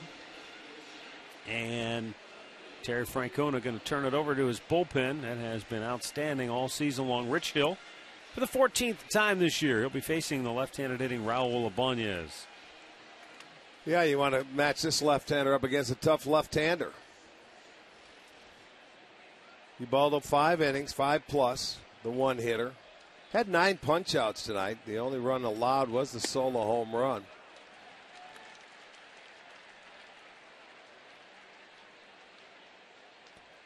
So you turn it over to a well-rested bullpen, and also a bullpen that has Vinny Pastano in it coming back tonight. Hanging curveball hit a long way and well out of here, and that's going to tie the game at 3. Yes, it will. Raul Ibanez, home run number 7, RBIs number 18 and 19.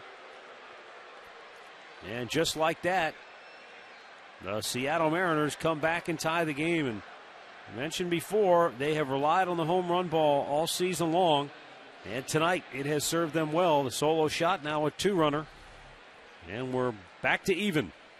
Yeah, that's a hanging breaking ball. Andy Dirks got him in Detroit as well with a hanging breaking ball down the right field line. So second left-handed home run he's allowed. So no decision now for Jimenez, and we got a new ball game here in the top of the 6th. Kelly Shoppach takes a strike. He had gone 51 consecutive appearances without allowing a home run before that home run to Dirks in Detroit. So the second streak didn't last quite as long. What they say. There's another long drive deep to right. Stubbs back. He has room, and he'll make the catch. 1 away.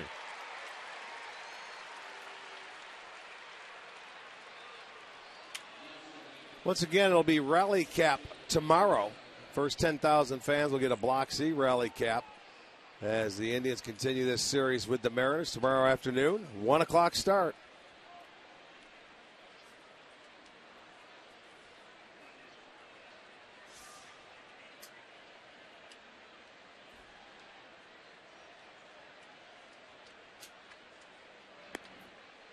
Outside corner, called strike to Chavez.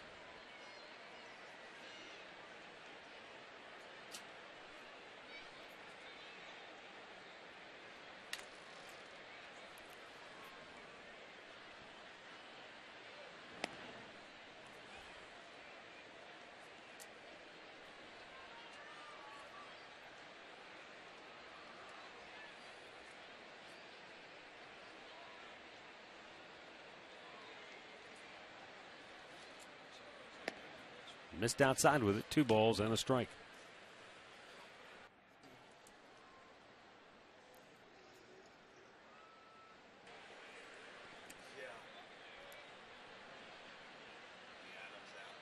Hill ready with the 2-1, and a called strike evens it up. Minnesota leading Boston 2-1. They're in the 3rd at Target Field. Tampa Bay has opened up a 9-4 lead over Baltimore there in the 6th. Detroit, Texas, still scoreless. They are in the 3rd in Arlington. A little bit outside and a full count.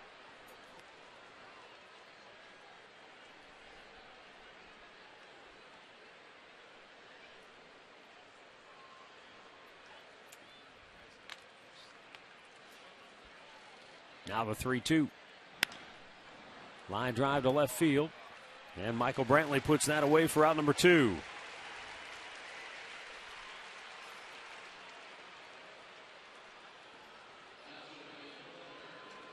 Going to bring up Brendan Ryan, who is 1 out of 2 on the night.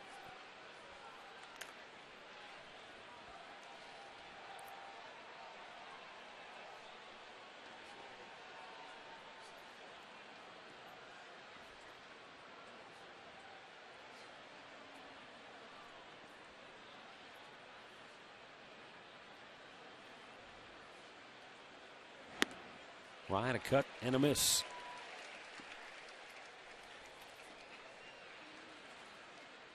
Seattle has out-hit the Indians now 8-5.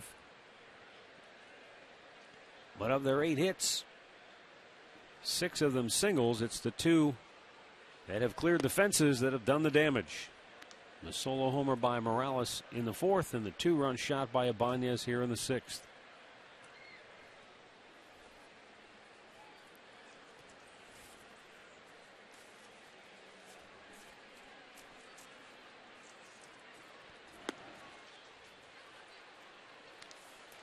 And now a 2-ball, 1-strike count as you see Ibanez pulling on some chewing gum.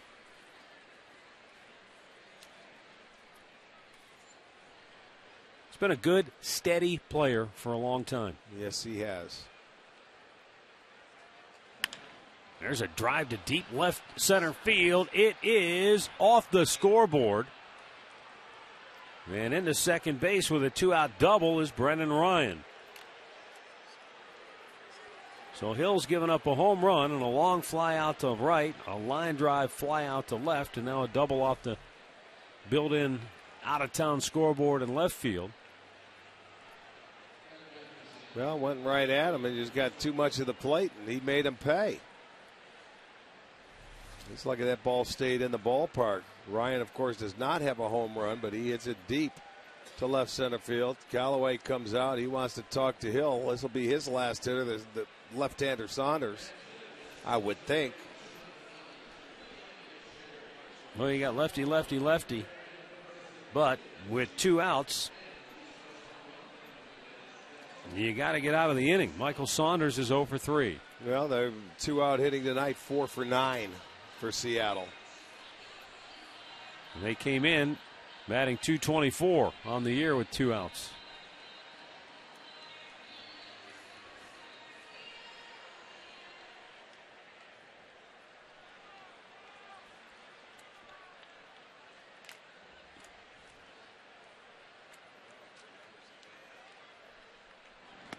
Rich Hill misses outside for ball 1.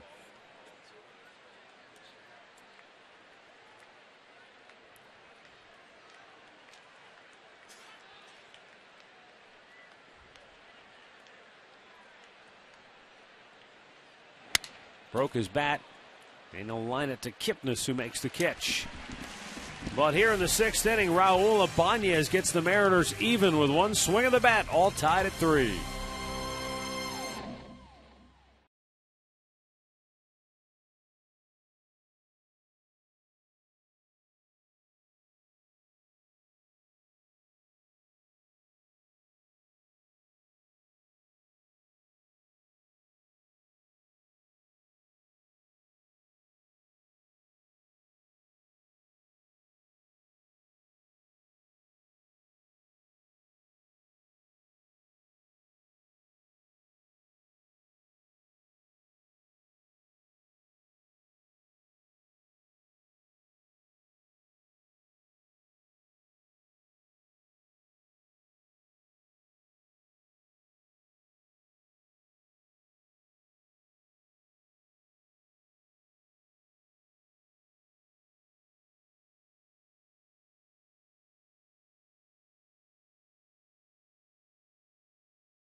As we go now to the bottom of the 6th. Brandon Maurer has gone 5 innings so far for the Mariners. He's given up just 5 hits. Indians got 2 in the 2nd, thanks to a sac fly and a wild pitch. Their only other run came in the 5th on Drew Stubbs' homer. Swisher has walked and scored a run. What's that part of the game that you were talking about earlier in the day? Maybe it might even been on the pregame show where you talk about tied after 6 innings or something like that, where they find a way. Yeah. They haven't lost a game when they've had the lead or they've been tied after 6. And we're headed in that direction here tonight. It's a matter of will we be tied or will the Indians take the lead?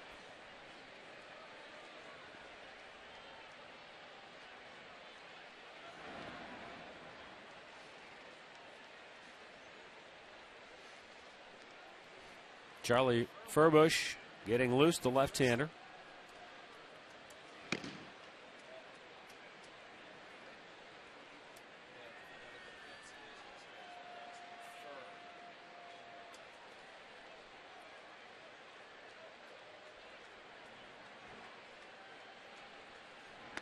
Pitch outside.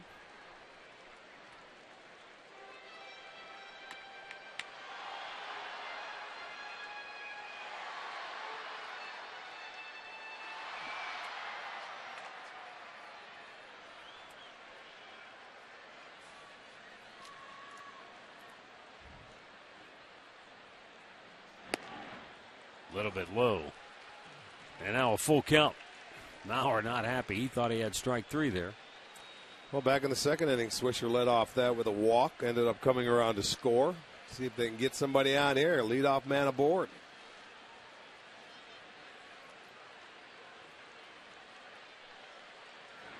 Swung on and missed. He comes back to get him. And that's 5 strikeouts now for Mauer. 1 gone here in the 6th. Our in-game recap brought to you by your Northern Ohio Toyota dealers. Kendry Morales with a solo homer cut the Indians' lead in half at 2-1. Then Drew Stubbs went deep to put the Tribe in front 3-1. But the Mariners on one swing of the bat. Raul Ibanez homering to tie it at 3.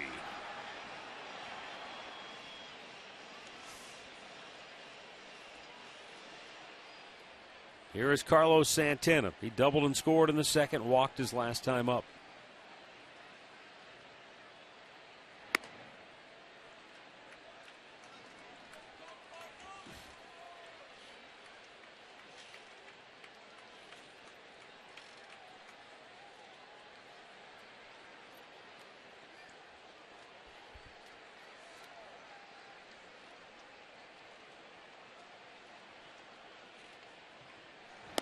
Down and in with it. Brandon Mauer, a former 23rd round pick back in 2008. Last year, really pitched well, was the Southern League Pitcher of the Year. And then the Mariners gave him their Heart and Soul Award after the season. Exemplary play and leadership both on and off the field. Obviously gave you an idea that they were very high on him at the end of last season, but I don't think anybody could have foreseen him making the jump right to the big leagues this year. Cracking the rotation, you're right. We mentioned it's been since '93 since a guy has jumped from Double-A to get to the big leagues. Mike Hampton was one of them. As you see Joe Smith getting loose. Santana fouling it off and now a full count.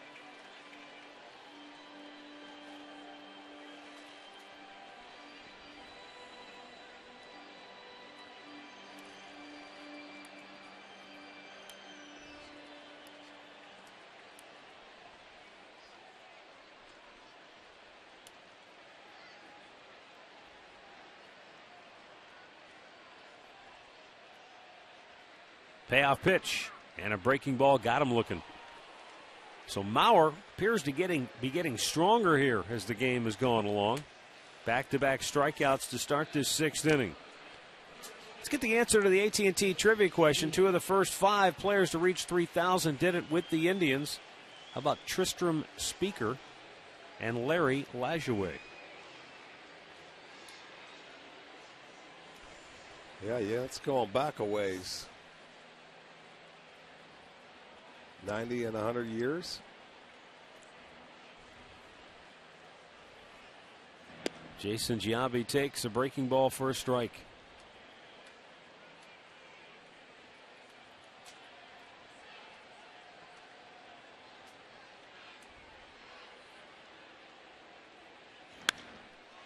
Giambi lifts one in the air to fairly deep center field, but Michael Saunders is there, and the Indians go 1-2-3 for the first time tonight.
A look in at Progressive Field and a big crowd here tonight. From our Panini Cam, brought to you by Panini's Bar and Grill. Fireworks coming up after the ball game, but more importantly, the Indians come home tied for first in the American League Central Division. This is the 40th game of the season. But in a dogfight tonight here with Seattle, 3-3 our score. Dustin Ackley, Kyle Seager, Kendry Morales. This Mariners club, no joke. They coming off a series win in Yankee Stadium against New York, a series in which they could have very easily swept the 3-game match. It was the first time they had won a road series in New York since 2002. Well, it's not an easy place to play. We know that. Allen back up throwing for the Indians. But the Mariners, as you mentioned, playing very solid baseball in the last 6 series, 5-0-1. And they do it pretty much on the pitching side of the baseball. Chopped up the middle as Dribble Cabrera will sling it over, one away.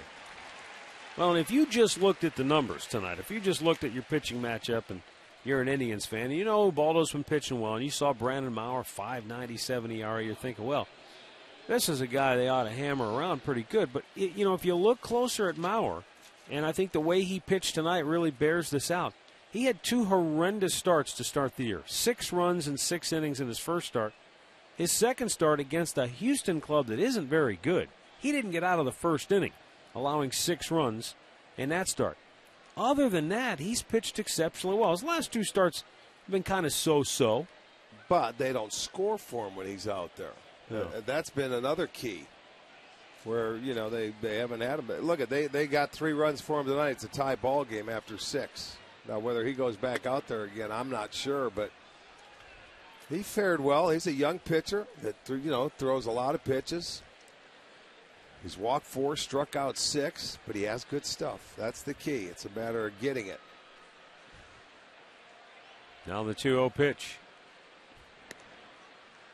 The only thing left to be seen tonight is whether or not the Indians can keep that string alive. They have not lost 20-0 when they are tied or have the lead after 6 innings.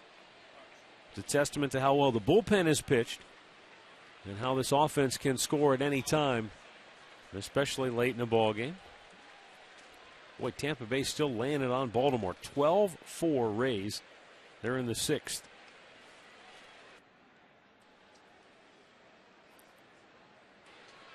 Now the 3-1.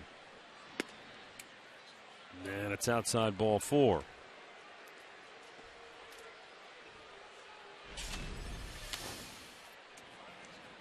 Take a look at Brandon Maurer, the Mariners starter, who has, pitched pretty well tonight. He has struck out a half dozen. Well, you've seen a curveball, a good fastball, a changeup, and a slider. He has 4 very good pitches.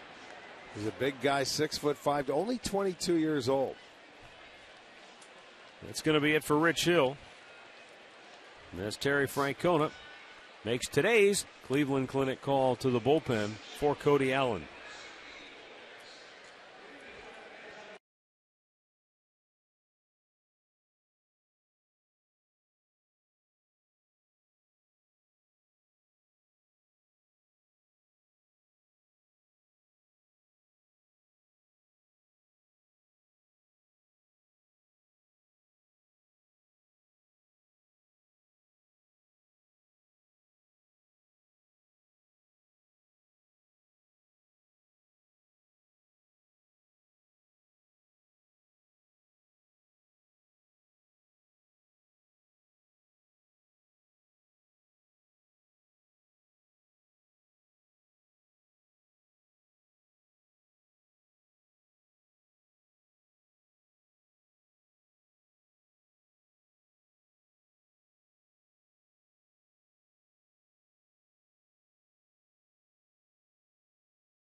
Late innings are brought to you by Captain Morgan Rum. Raise a glass, always in moderation.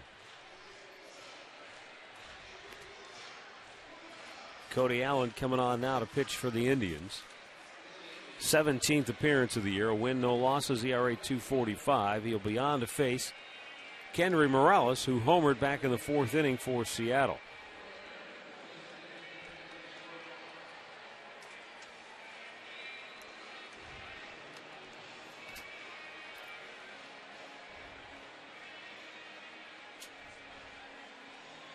Morales made his major league debut for the Angels back in 2006. But 4 years prior to that, he became the first teenager to ever play for Cuba's national team. At least the first in almost 20 years. Omar Linares did it back in the 1980s. But he didn't just play on that team. He batted cleanup at age 19 for a team that nationally is always very good. Well, and surprising power. You remember when he was with the Angels, he hit a walk-off grand slam one time, came to home plate, and that's when he had his issues and got hurt. Broke his ankle in a celebration at home plate, touching home plate coming in. It's such a freak accident. And took forever for that thing to heal right. Almost 2 years.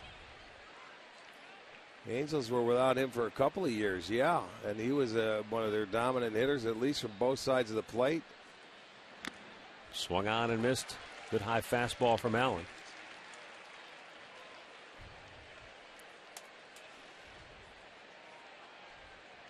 This is a young man that was put in jail twice while he was in Cuba for trying to flee the country.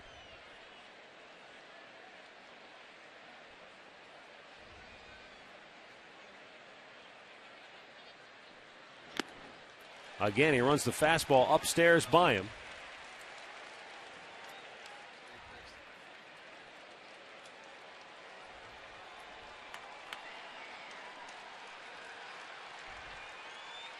One on, one out. Tie game in the 7th. And the 1-2 to Morales. That fastball a little bit too tall for the switch hitter. Ultimately, when Morales fled Cuba, he did so with 18 others. made it safely and set up residency in the Dominican, and then while in the Dominican Republic, he negotiated with teams as a free agent, which is how he ended up with the Angels. He takes a called third strike here, and there are 2 down now in the 7th inning. Well pitched by Cody Allen. Well, he didn't give him a breather. It was all hard stuff. Fastballs above the belt, and there's that one on the outside corner. I don't know if Morales liked the call, but it was a good pitch. He gets the call. Well, Cody Allen has filled a very important role out of that bullpen. With more on that, here's Katie with him. Well, he's definitely feeling good this year. He told me last year he actually pitched more off the first base side of the rubber. He made the adjustment. Now you see him in the middle of the rubber, and it wasn't until that 52-pitch outing against the Red Sox back in April that he really felt like he got a good feel for things. And now in the middle of that rubber, he's seen his breaking ball be more effective to both righties and lefties. It's amazing how just moving a little bit, one side to the other to the middle can really alter things for a pitcher. Different angles. It can create different angles. For him, it enhanced his curveball and got it back to where it had great bite going down. Broken bat up the middle. Cabrera flips it to Reynolds, who covers for the inning-ending force. We are tied at 3, and it's time now for the 7th inning stretch. Brought to you by Spitzer Auto World. Life is hard. Buying a car should not be.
Three is our score as we go down to the bottom of the 7th inning.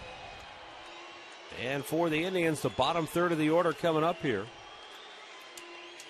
Eric Wedge goes to left-hander Charlie Furbush. In 15 appearances, 0-2, a 5.40 ERA. How about this guy, though, with 19 strikeouts in 11 2/3 innings for him? That's incredible. I mean, if he's matching up, he's doing his job, averaging 14.5 per 9 innings. But right now, the Indians are looking for at least one run here, 7th inning, to get something going and turn it over to the bullpen. Reynolds is going to lead it off against Furbush. Last year, he did a terrific job for the Mariners, going 5-2 with a 2.72 ERA out of that Seattle bullpen. Facing Mark Reynolds, who is 0 for 2 tonight.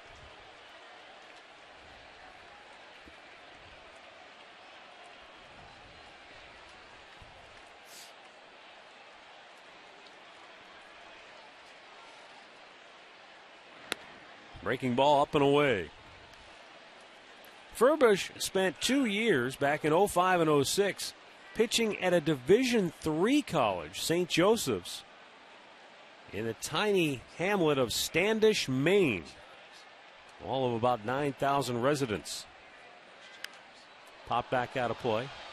But he pitched so well that by 2007, He transferred to LSU, which has always been a prominent school in college baseball. He really had no plans on pitching professionally. He was going to be a sports management major and maybe get into the sports world that way. I think he picked the right route. Well, the next thing you know, the Tigers made him a 4th-round pick, and the rest is history, as they say. Yeah, he was part of that Pfister trade, wasn't he? Pfister going yes. to Detroit. Furbush heading out west to Seattle.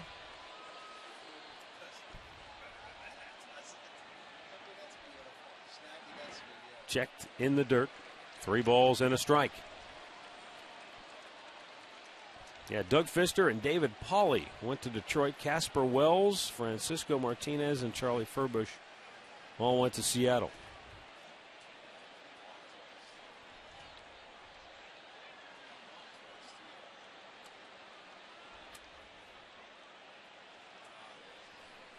The 3-1 pitch to Reynolds.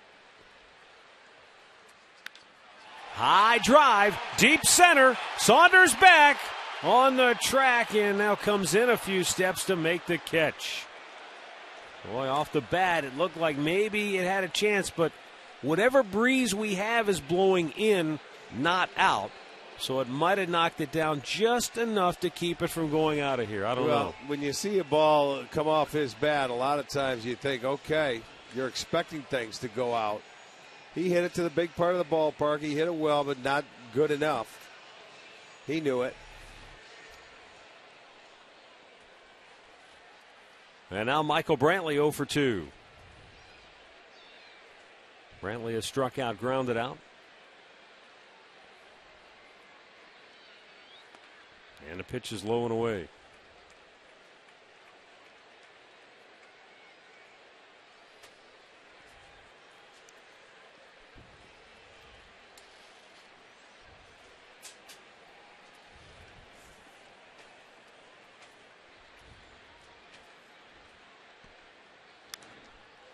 Back out of play. 1 ball, 1 strike.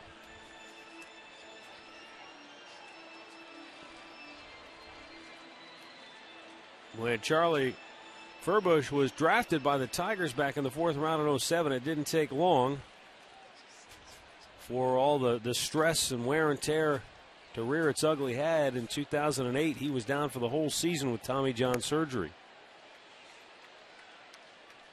And so in 2009, he spent part of the season on the DL coming back. Well, an injury that gets almost every pitcher. But 2 years later, he made it to the big leagues for the first time. And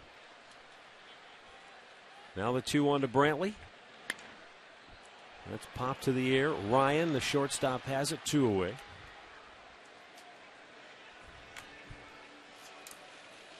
Let's go back and check our keys to the game from earlier. Ubaldo Jimenez hoping to continue that trend. You know, there was some good, but a lot of pitches early, I think, maybe took its toll. He was lifted from the game after a leadoff hit in the 6th inning. Get to Mauer early. Well, that didn't really work out. He did give up 2 runs in the 2nd inning.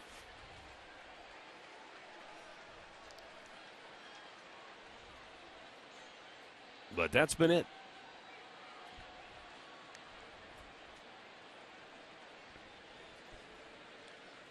Drew Stubbs homered his last time up. Took it to right field.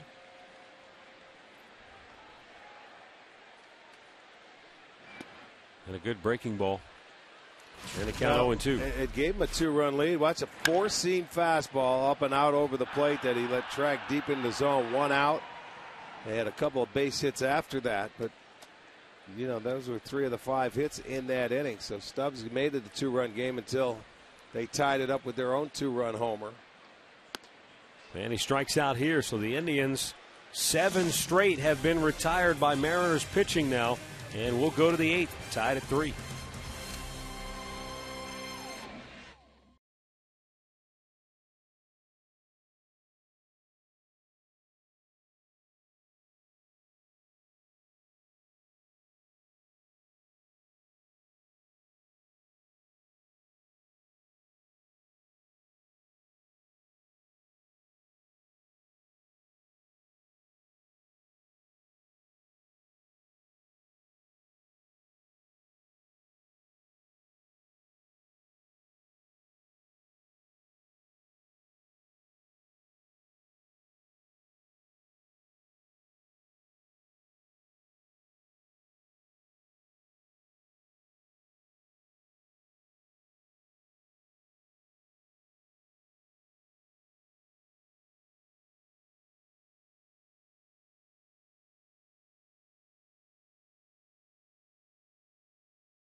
By authority of the Cleveland Indians and may not be reproduced or retransmitted in any form. And the accounts and descriptions of this game may not be disseminated without the express written consent of the Cleveland Indians. 3-3 our score, 8th inning. Cody Allen, who got the last 2 outs of the 7th, stays on to pitch here in the 8th. And he'll be facing Raul Ibanez, who tied this game up with a 2-run homer in the 6th off Rich Hill.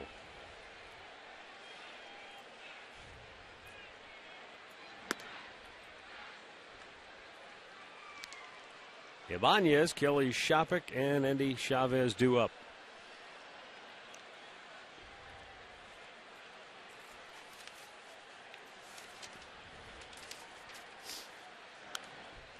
With his home run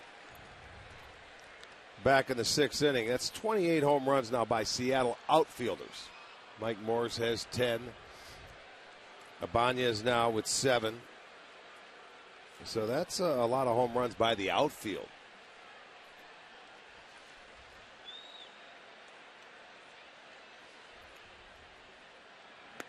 Checked his swing. It's a strike.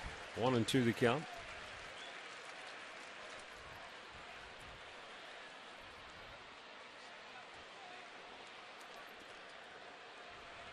Minnesota continues to lead Boston at Target Field 2-1 there in the 5th inning.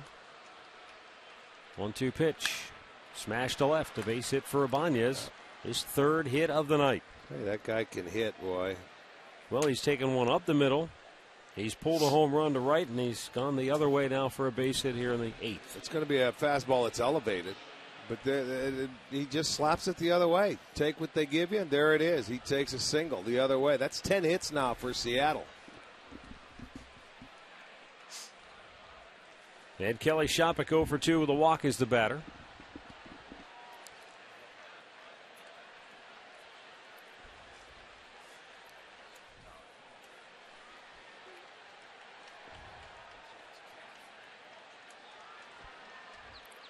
Shopik squares. He bunted it foul. Boy, it was almost down the line. I think Santana tried to hurry up and pick it up sure so did. he could get the lead runner, and they would have had an easy double play. And I'll tell you, if it was fouled, not by much. Looked like he picked it up right on the line. Well, that ball, watch, it rolls out 3 feet. There it is. Pick it up. That's a tough angle. But they would have had the lead runner, and if it was fair, it would have turned into a double play easily. That's exactly what Santana hoped for on that play.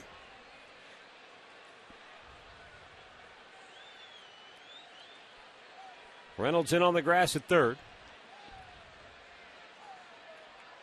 Shopik squares, bunts it. This time it's fair.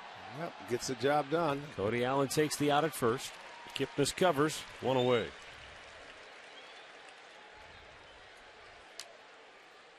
As promised earlier, it's Miller time, brought to you by Miller Lite. This was a nice play by Nick Swisher early in the game to take a hit away from Kyle Seager after he had hit one past Swisher earlier in the ball game. Terry Francona going to go back to his bullpen here. Andy Chavez, the left.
3-hour score.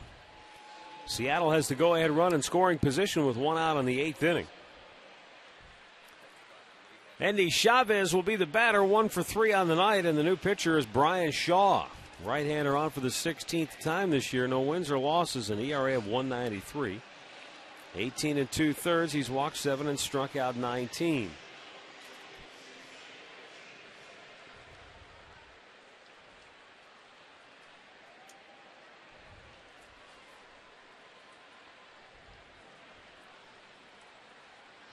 And a pitch in the inside corner for a strike. Well, Ibanez at second base, not the fastest runner out there for the outfielders. If there should be a base hit, they could have an opportunity because they're not too deep with Chavez at the plate. The 0-1. Just missing. 1-1 to count. Mariners 0 for 5 with a runner in scoring position. All their runs have come on the home run tonight. Solo shot, 2-run blast. The 1-1. Ripped out of play. You wouldn't know it to look at him, but Andy Chavez is now 35 years old. He originally signed with the New York Mets back in 1996. He was an 18-year-old at that time. Venezuelan native. Made his major league debut with the Kansas City Royals. The Royals Rule 5'd him out of the Mets organization. But he's been one of those guys, serviceable, not spectacular, but certainly a guy that. Fourth outfielder? He's kept himself in good shape, so, he's always available. And yeah. He's made a decent living. You're not kidding. Playing baseball. The Expos, the Phillies, the Mets, the Mariners, the Rangers, the Orioles. It's actually his second tour of duty with Seattle. The 1-2 pitch. Hit on the ground by Shaw. Cabrera short hops it, throws it on the run. And at 35, Chavez can still get down the line in a hurry. Close play. But Cabrera gets him for out number 2 as Ibanez moves to third. Shaw was pretty smart. He took his hands back. He was thinking of going after that ball and then took it back. As Cabrera comes in to field it and make the play at first base.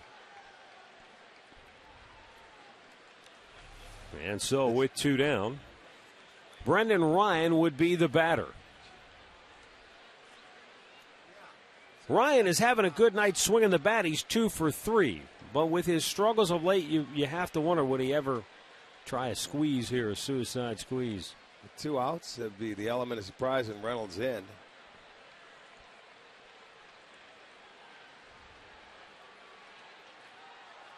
Yeah, he's got 2 hits tonight. He's got his confidence flowing. Yeah. If he was 0 for 3 on a 149 average and sinking, maybe different situation. I watched him walking up to the plate. He did take a peek back at the dugout to see if Eric Wedge was going to pinch hit for him in this situation. And, as a hitter, you never want to do that. You're thinking you're hitting at all times. But he went walking up. He took a look back. Fouled right back.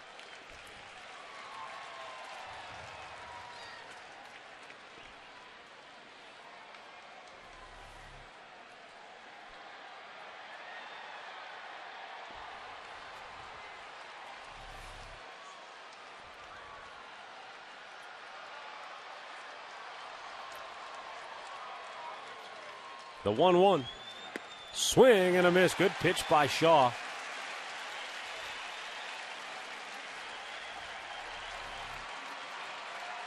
There's the slider.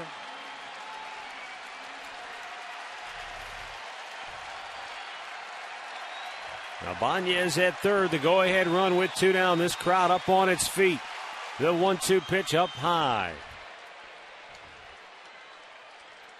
34,282 here tonight. 6,700 walk-up.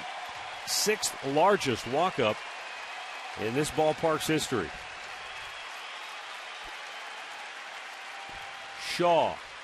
Time called as Santana wants to go out.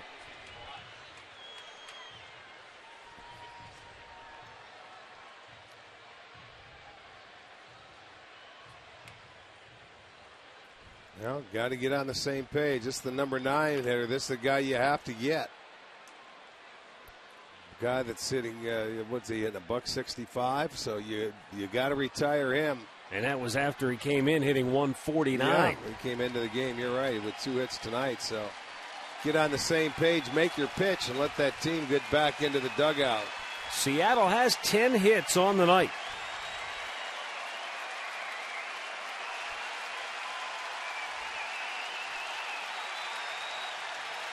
The 2-2. Fouled right back.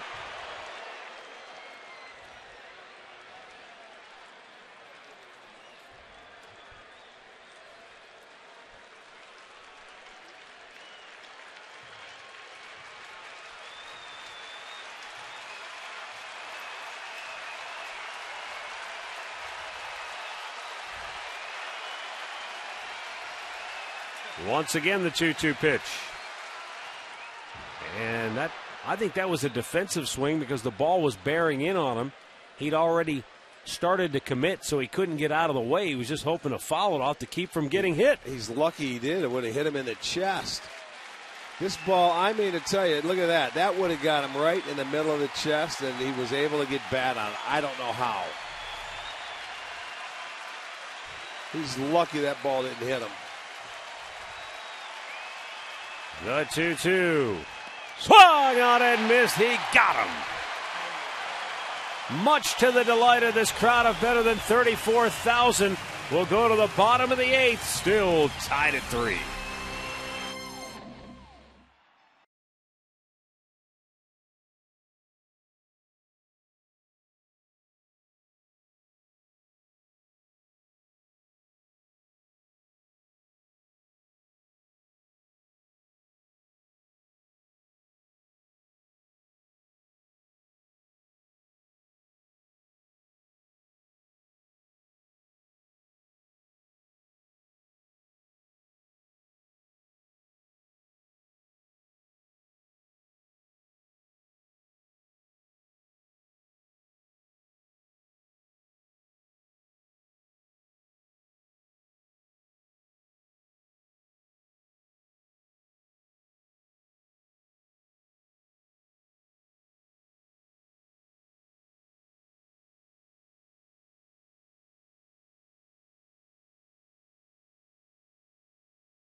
Our score, bottom of the 8th inning, top of the order for the Indians. The left-hander Charlie Furbush staying on. He retired the side in order in the 7th. Bourne, Kipnis, Cabrera for the Indians.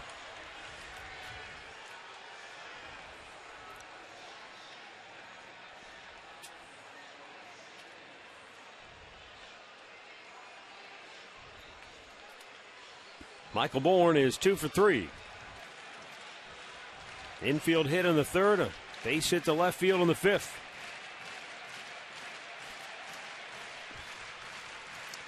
Well, this crowd is looking to see him push one across. And Bourne takes a strike.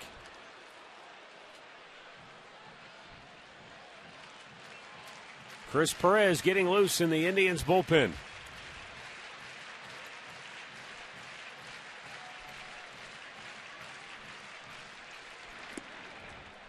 Down low with it. 1-1 to count. Yankees shut out Toronto 5-0. Detroit leads Texas 2-0. They're in the 5th. Minnesota ahead of Boston 2-1. They're in the 5th at Target Field. White Sox out in Anaheim to take on the Angels at 10 o'clock. 1-1 pitch. Missed inside with it.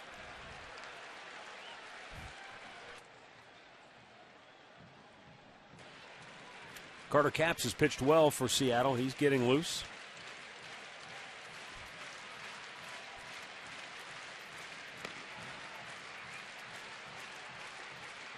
Now the 2-1 to Bourne.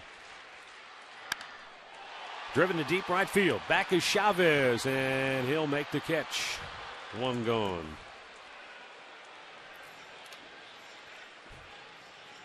Here's our in-game box score, brought to you by your Northern Ohio Hyundai dealers. Michael with a couple of hits at the top. Jason Kipnis. Carlos Santana with a double.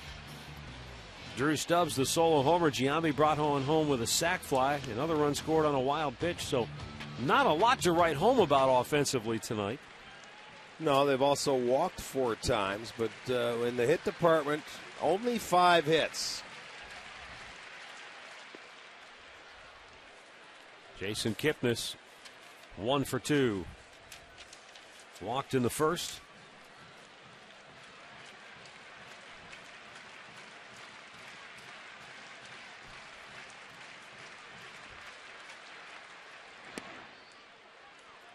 Seven times this year the Indians have had 5 hits or less, and they've been able. They are 3 and 4 in the first 7 games.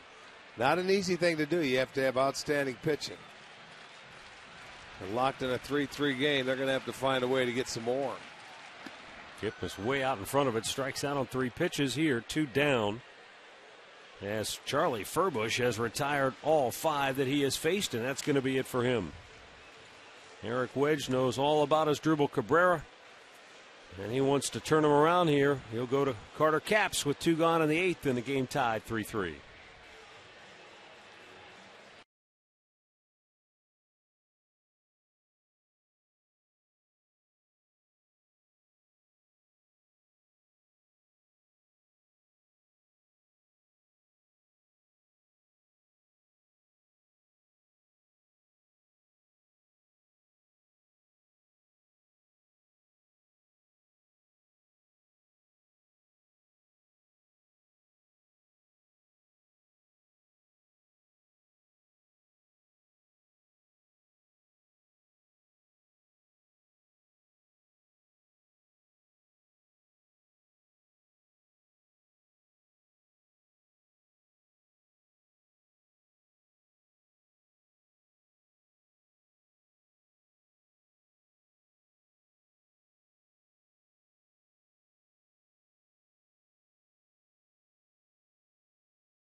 To the ball game here on Sports Time Ohio, brought to you by Conrad's Tire Express and Total Car Care.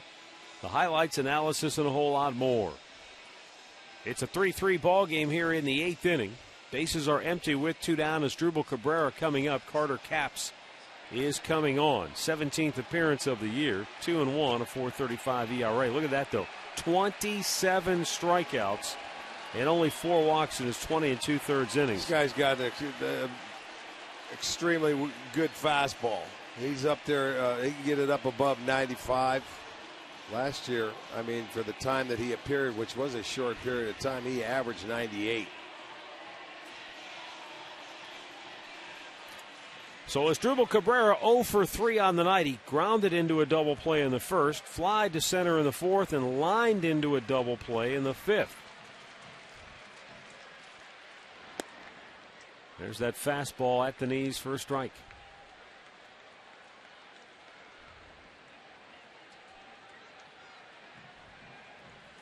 Caps is 6'5".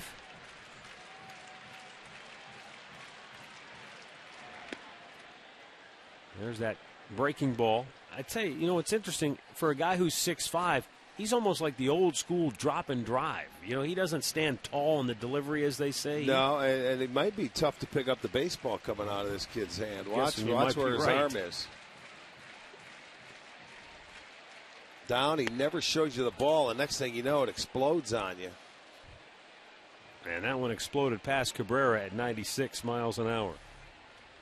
See, watch, you never see his arm come down. He hides the ball behind his leg, and then he comes out at you, and all of a sudden, it's on you.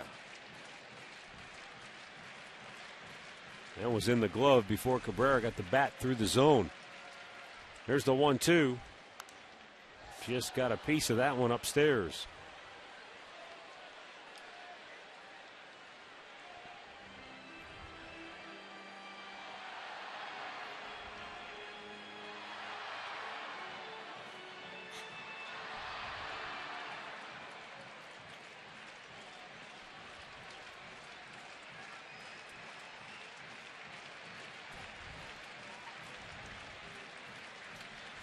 The 1-2. There's that slider, and got a piece of it, did Cabrera. Well, that slider, that breaking ball is anywhere from 79 to 82, 83. Yeah, that's more like and a he's curveball. throwing 97. That one is, yes. And I mean, he's throwing 97. So that's a pretty big variance, 17 miles per hour.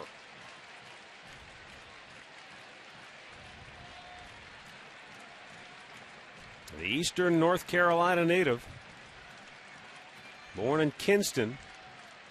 The 1-2 pitch, up and in with a fastball. He was a compensation third-round selection by Seattle back in 2011 out of Mount Olive College in North Carolina, which is a Division II program. Set an NCAA record. He won his first 24 decisions. His only loss in 2 seasons was in the Division II College World Series, as that ball is shot out of play at 98. Starting to get loose now after about 7 pitches.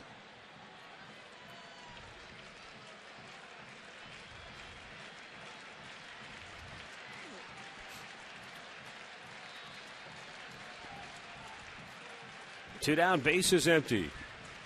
Game tied at 3, bottom of the 8th.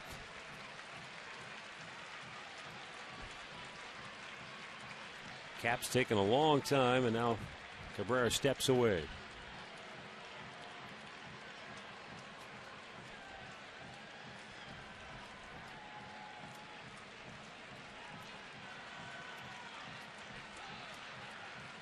Now Kelly Shopik's going to go out and deliver the message firsthand. You wonder, Kelly Shopik was a teammate of Asdrubal Cabrera's here in Cleveland. He knows the type of hitter he can be. Obviously, you always want to work off the strength of the pitcher. And this guy's throwing at 98 miles an hour. There's not a whole lot to the imagination, is there? He can locate his fastball. He can throw one of those breaking balls. That's, he doesn't have a large history with any of these guys whatsoever. He was only up for umpteen games last year. 18 games with Seattle, so. 2-2. Strikes him out with the off-speed pitch. We stay tied at 3 as we go to the 9th.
Ohio immediately following the ball game. The highlights, the analysis, the interviews that you look for, it's all straight ahead. Brought to you by Conrad's. Chris Perez coming on now for the Indians, trying to keep this a 3-3 ball game here in the ninth inning. Brian Shaw worked 2/3 of a scoreless inning with a strikeout. Perez will be facing the top of the Seattle order. Yeah, so now it's up to the bullpens, and both teams with very good bullpens. Seattle has some power arms coming out of that pen, as well as the Indians. So it's back up to the top of the lineup for Seattle here in the top half of the ninth inning. They have out-hit the Indians today 10-5, but they're even in the run column. That's where it counts. They've left 9 stranded, the Indians just 3. Big chopper to second base. Jason Kipnis throws out Saunders, one away.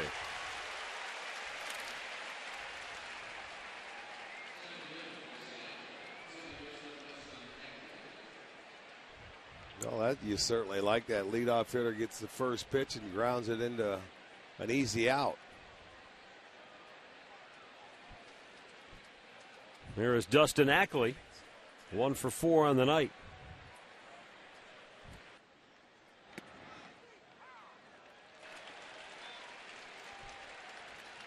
Dustin Ackley is one guy that pitching coach Carl Willis probably really has taken a shine to, because Ackley hails from the University of North Carolina. Yeah. You think he's been on him forever, hasn't he? 1-1 pitch. Chopped foul, third base side. Probably asking him if he can use his alma mater connections for any tickets in the offseason over there at True blue North Carolina fan, isn't he? Oh, yeah. 1 ball, 2 strikes. Perez deals, and Ackley fights it off the other way.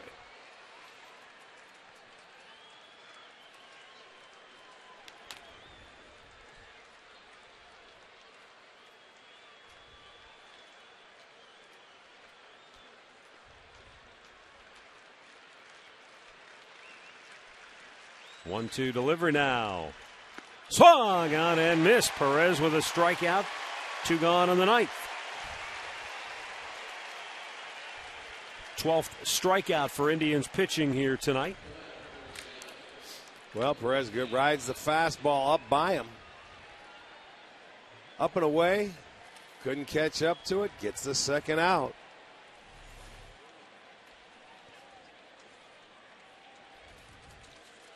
And we'll bring up Kyle Seager, who is 1 for 2, walked each of his last 2 trips.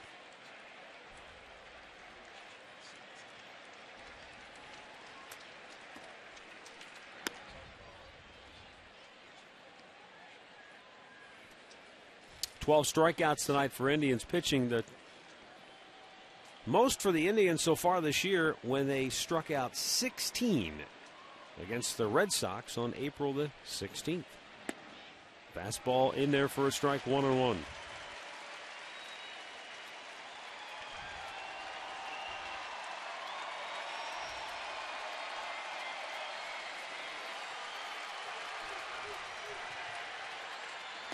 Breaking ball and a good slider over the outside corner, 1-2.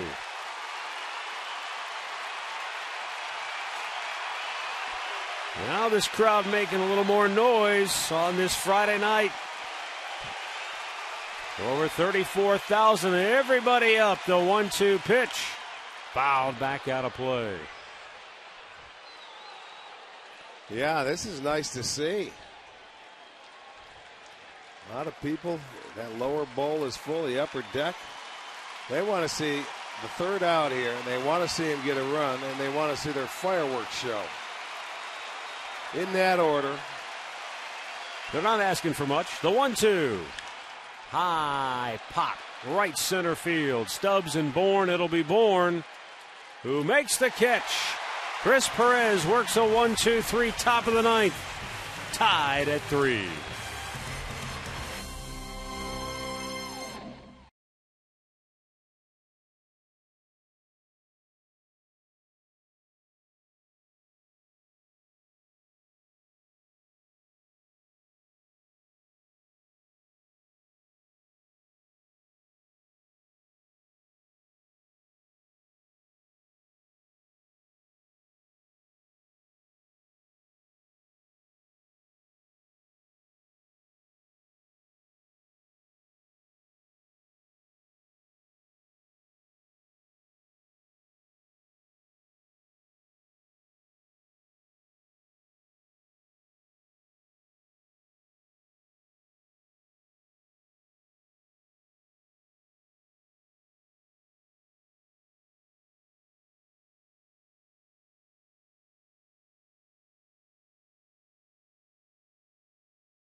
Bottom of the ninth inning.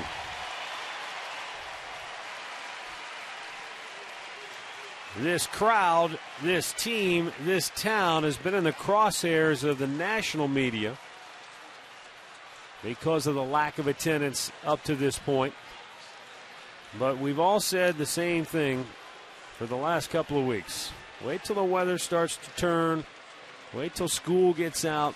These fans, they'll come out. And they're here tonight. Now we'll see if the Indians can send them home happy.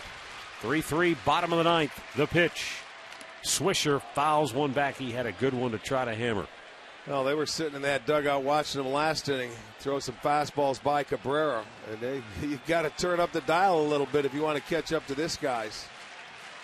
Caps has got a great one. And also the slider to go with it. Or that breaking pitch. That one there. 78 like a curveball. It's not too really slow a for slider. Yeah. The scouting report I had on him was fastball slider, but that maybe he's featuring both, or maybe just sometimes he wants a little more break on it. I don't know.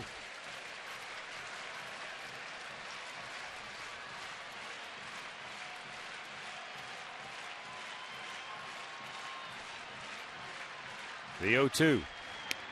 I mean, a true slider, Rick, if you're throwing 98, should be in the 90 probably? 88 to 90, yeah. 88 to 90, 91, yeah. If you're throwing a slider or a cutter, it's going to be a hard one, too. When you see that much difference in the speed, you would think it's a curveball. But, it doesn't matter. It's a breaking ball. It takes you off the 96, 97. The 1-2. Ooh. And, I mean, he gets it up belt high right there. And then that one was right there, right around the belt. See, Shopik wanted it up around the letters because you're not going to catch up to it up there. But this one was belt high. But when it's got that much giddy up on it and that little extra pick-me-up, it's tough to get the bat head out front. And you're down on the count. Yeah, you got to protect for that breaking ball as well. There's that. That's more of a slider. Yeah, that had some sharp movement to it. Yeah, and that was 84, but that didn't go straight down. That's a good pitch inside.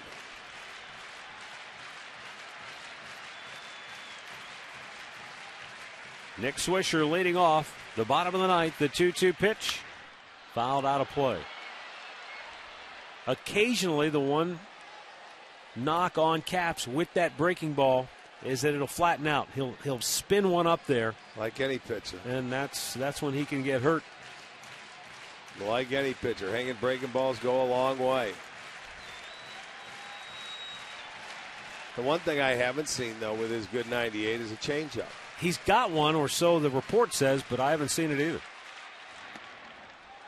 He's been all fastball, breaking ball, and a good at bat for Swisher. He was down 1-2. He has worked it back to 3-2 now. Carlos Santana waits on deck.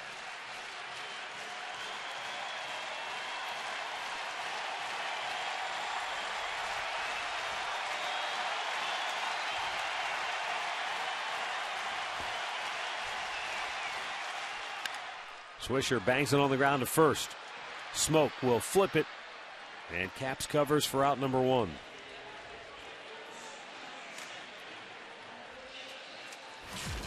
One year ago today against the Seattle Mariners, Carlos Santana with a walk-off base hit to win a ball game. I believe that was Brandon League that gave it up.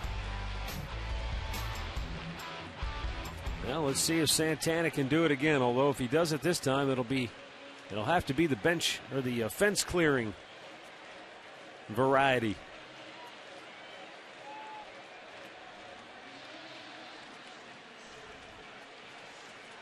Though with one out, any old kind of base hit will do. Yeah, you just get on base.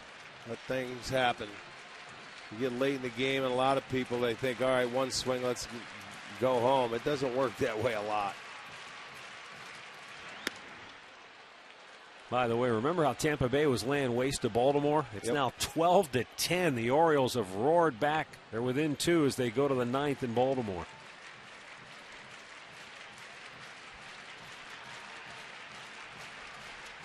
An American League East showdown. Santana gassed with a 96-mile-an-hour fastball, but forget about what the radar says, folks. This ball, you can tell it gets on the hitters in a hurry. They don't pick it up. You don't see it because his hand, he hides it behind his leg. And Santana's as good a fastball hitter as anybody the Indians have. So when he's and late, I'll tell you know. what, if he's tardy on it because he gets it geared up. Other teams, they only show him the fastball. This guy's throwing them at him. Pops him up. Ryan, the shortstop, catches it 2 down.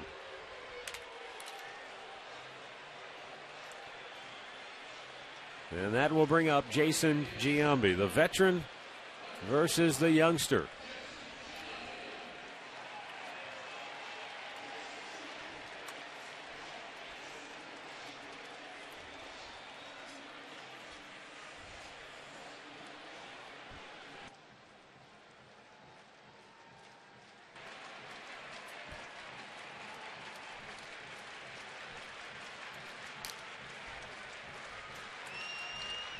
The pitch.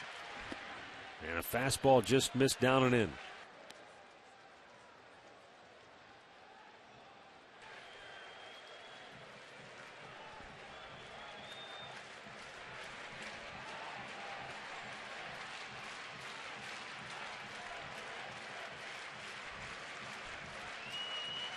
The pitch. And it's called a strike. Giambi doesn't think so. It's 1-1 now.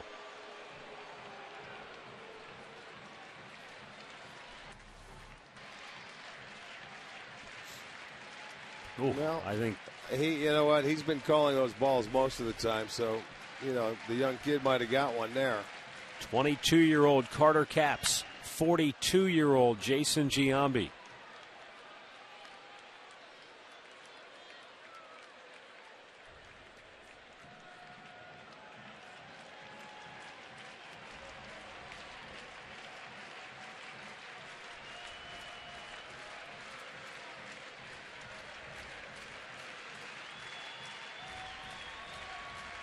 The right-hander sets. And the 1-2 pitch. High fastball. But Giambi got a piece.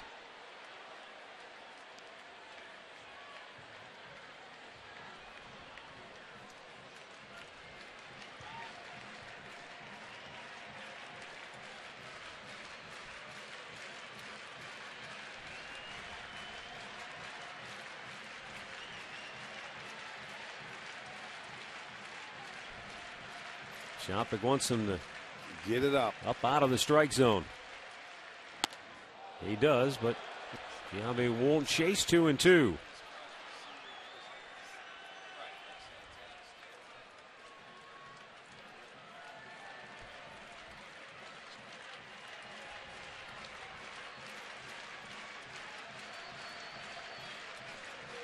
Now the 2-2 offering.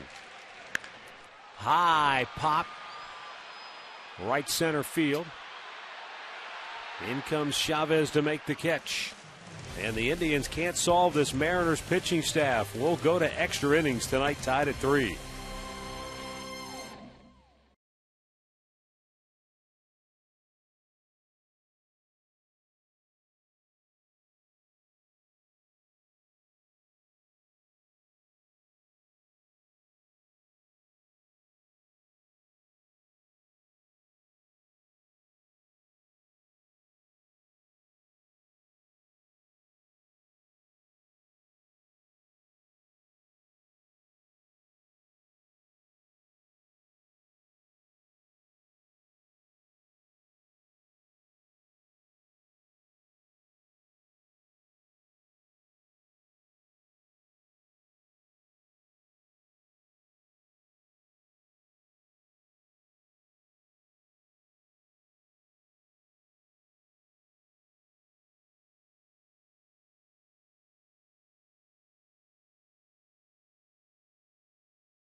extra innings are presented by Jack Link's Beef Jerky all season long. Jack Link's, feed your wild side.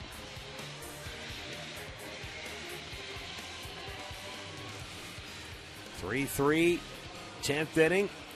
And Vinny Pistano just activated from the disabled list. And back here tonight with the Tribe, 9th appearance of the year, 2.25 ERA. He had some soreness in the elbow.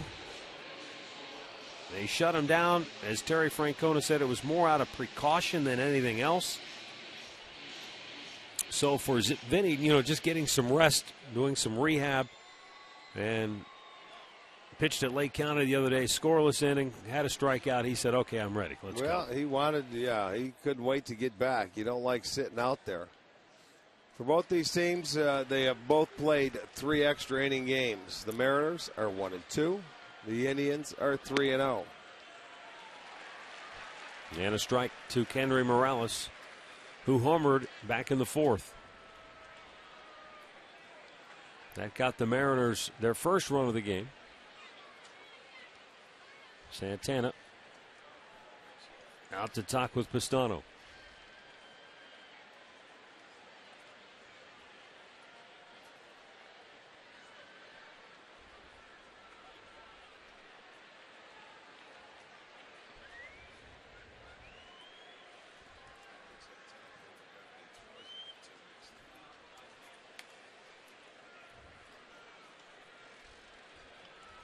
Morales striking out each of his last 2 times up. Line drive center field. Bourne makes the catch. 1 away.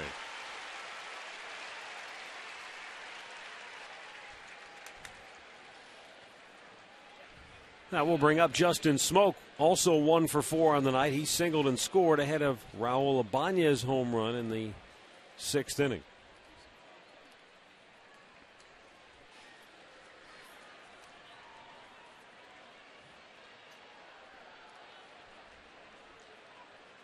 Detroit leading Texas 2-1. They're in the 7th in Arlington.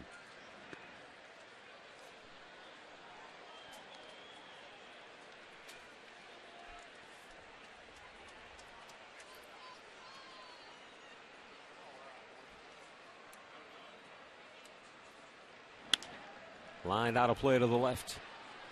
Minnesota continues to lead Boston 2-1 in the 7th at Target Field. White Sox have jumped out to the early lead in Anaheim, 1-0 over the Angels, while Kansas City and Oakland are scoreless in the 1st out at the Coliseum. Here it's 3-3 in the 10th. The 1-1 pitch. Smoke fouls it back.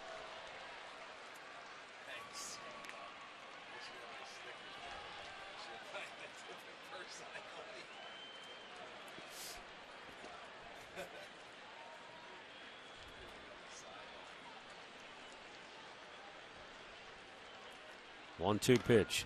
Again, Smoke fights it off.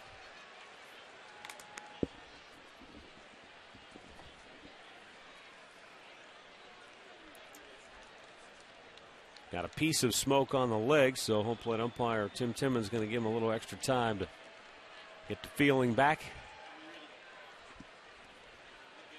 First of 4 between the Indians and the Mariners, and this one's going into the 10th inning.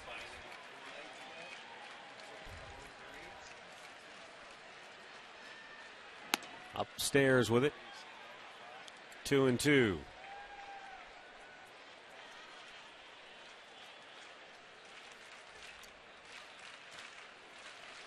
Shift on for Smoke. 3 on the right side.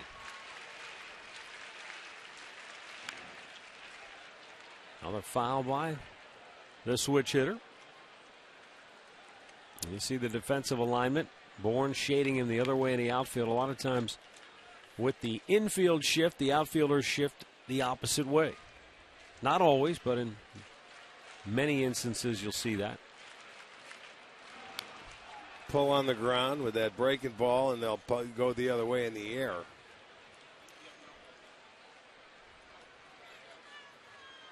Well, he's staying alive. Yeah, this will be the 8th pitch of the at-bat coming up.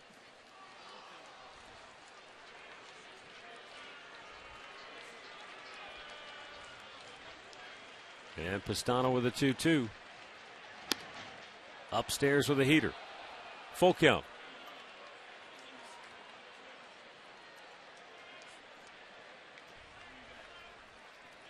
Raul Ibanez waiting on deck.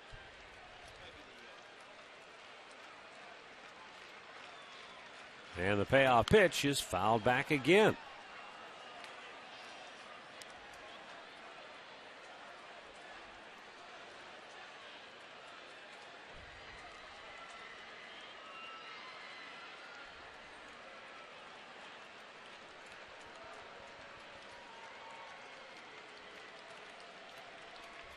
Three-two. He missed with it, and it's ball four, so a good at bat for Smoke. Yes, it was. He's aboard with one away for Raul Ibanez.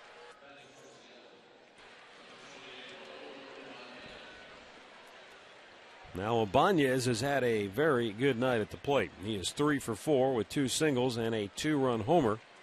That homer tied the game in the 6th inning, and the game has remained that way ever since.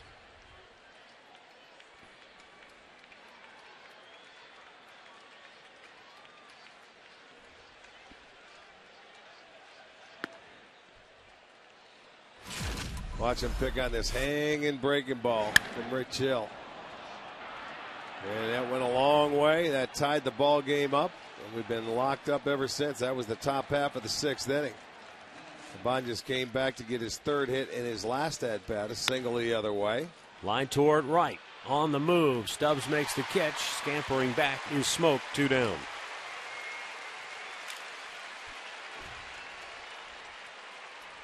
Couple of line drive outs.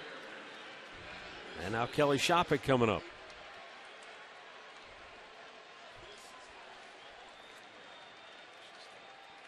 You know, a lot of times you think to yourself, hey, you know, an out's an out. Who cares, right? Sometimes for Vinny Pistano, I've seen him walk off the mound angry because he gave up line drive outs. He expects nothing but perfection from himself. Well, when you've been out and you've been on the disabled list, the one thing that's going to go is a little control, you would think, coming back into the heat of the battle here. Well, you would think it'd take a little time to get that feel back. So, I mean, I understand what he expects or demands out of himself, but, you know, we can certainly understand where he might be a little rusty. I think Kelly Shopik was looking fastball there. That looked like the old Bugs Bunny changeup. That thing almost never got to home plate, but Kelly was swinging from the on-deck circle. The 0-1. Whoa, there goes the bat. 0-2 the count. Haven't seen that in a while. Now, Pistano has just crossed him up with those first 2 pitches. He's looking for fastballs, and he's not getting them.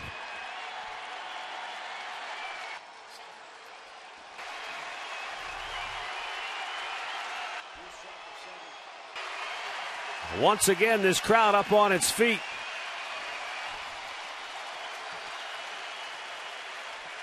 With Smoke at first base and 2 down.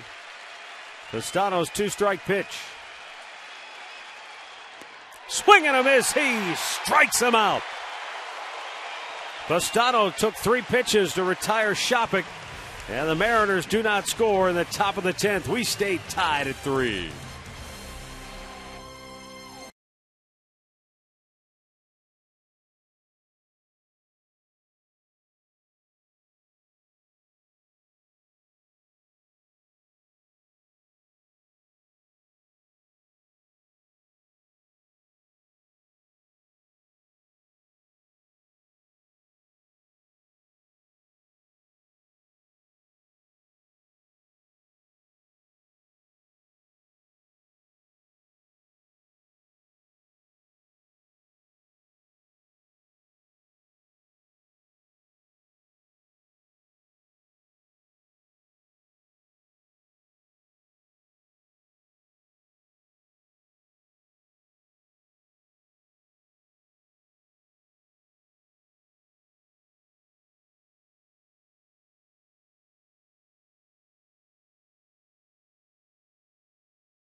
3-3, bottom of the 10th inning. Mark Reynolds, Michael Brantley, and Drew Stubbs due up for the Indians. Carter Capps, who has retired all 4 that he has faced, will stay on to work the 10th. And this Mariners pitching staff is now combined to retire 13 in a row. Yes. You go back to that double play that Cabrera lined into with 2 on and 1 out right after Stubbs had hit the home run. They had a 3-1 lead. Looked like maybe a chance to blow it open, but he lines into the double play, and they haven't had a base runner since. No, they have not. That bullpen, we told you, they're awfully good at Seattle, and you could see why. But they have the opportunity here, bottom of the 10th inning. It's going to be Reynolds, Brantley, and Stubbs. Carter Capps has been impressive. Yeah, on the Seattle side of the ball, they've only pitched 3 guys. It's been 6 for the Indians. The right-hander deals. And a breaking ball first pitch in there for a strike. Capps is a young man who, when he was in high school, he was a catcher. And that's what he loved to do. He had no interest in pitching. But he had a little trouble with the throw down to second base. The catch and release was giving him troubles. At 6'5", you can understand why. Yeah, mechanics might have been quick just feet. Right. So he goes to college. He still wanted to be a catcher. But they had a senior catcher at the time, and the coach said, we've got us a senior catcher. Maybe you might want to go down to the bullpen and see how that works out. And he started lighting up his bullpen sessions. And the next thing you know, Mount Olive College had themselves a blue chipper. Yeah, I'll say, with an arm like that. Imagine that, though. You recruit a kid, or he comes to college, and it's a Division II program, and you think maybe he's going to be a catcher, and the next thing you know, he's throwing 97, 98 miles an hour. Well, when you can see an arm like that, the coach finally says, why don't we try this? Takes down low, does Mark Reynolds, 2-2 the count. I mean, a perfect body style for a pitcher. Look at him. Tall, long, lean.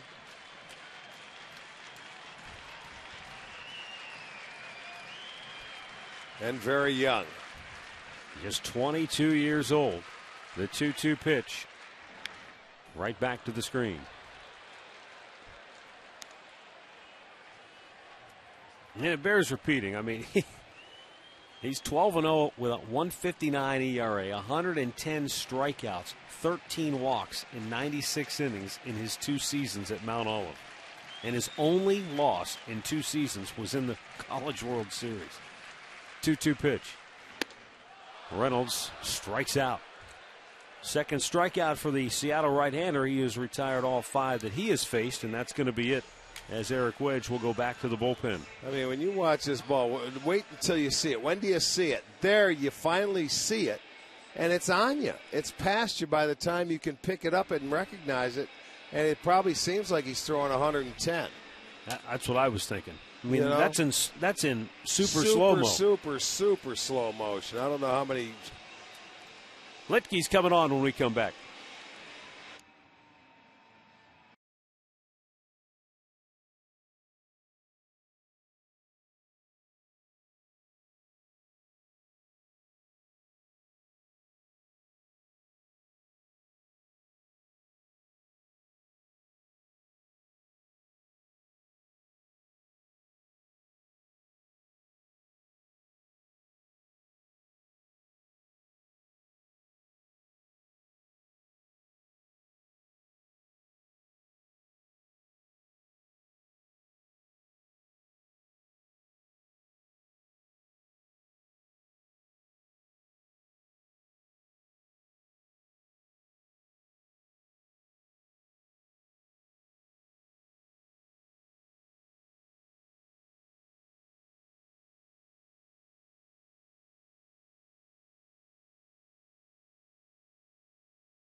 And the Seattle pitching staff has retired 14 consecutive Indians batters, as left-hander Lucas Litke is now into the ballgame. 8th appearance of the year. He's had his troubles with a 6.35 ERA, but he's on now to face the left-handed hitting Michael Brantley, who is 0 for 3.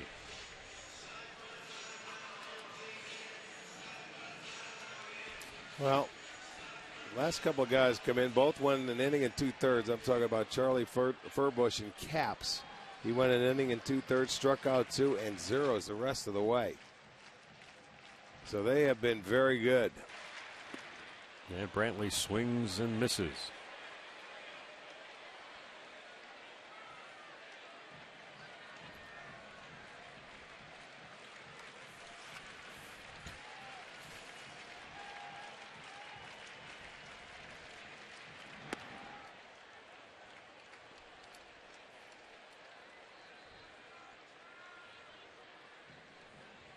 Litke's only pitched 5 2/3 innings on the year.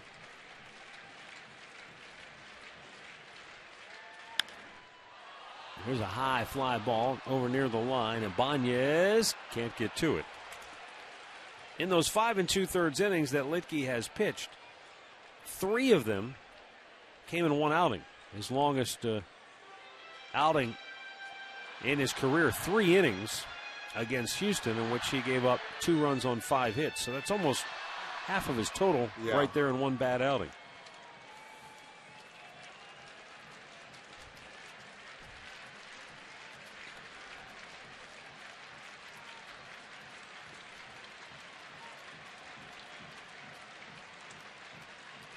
Now the 1-2.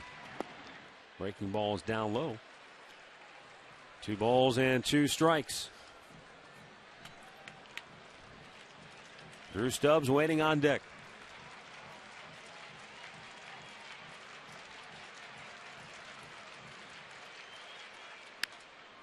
Slowly chopped up the middle. Backhanded by Ackley. Low throw. What a pick at first base by Smoke. And that's out number 2. And if he doesn't come up with it, Brantley's on, and who knows. But well, that's why you need that first baseman. A good first baseman defensively. When you can pick balls, you save your infielders a couple. If you save each 3, 4 errors a year like that, and good first basemen certainly do. Your other infielders love them. They like a big target. They're not afraid to throw it anywhere. Drew Stubbs 1 for 3 on the night with a home run. Outside, ball 1.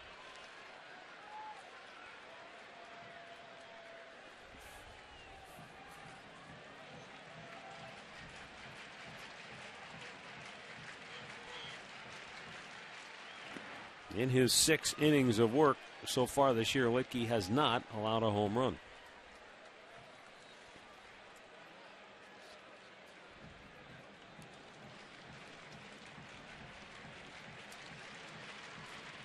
Joe Smith would be coming on to work the 11th.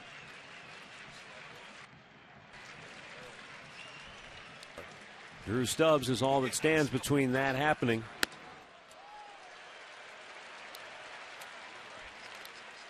And if he gets aboard, we'd turn it over to the top of the order, and Michael Bourne would be next.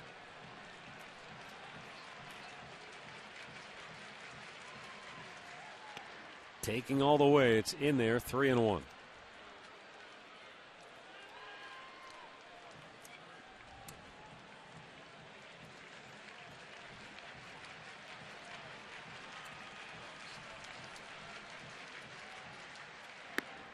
Outside, ball 4. So the Indians have speed aboard with 2 out in the 10th. And Michael Bourne coming to the plate. Yeah, and that was their first base runner since the 5th inning. 15 in a row. The Mariners retired. But they've got a chance now with Michael Bourne coming up and Stubbs at the plate. Well, I think we're going to see a few throws to first base here in this situation, too, with Stubbs over there. They know he can steal a base. He's 4-0. Which we also have to see what kind of a move Litke has. And Bourne takes the first pitch strike.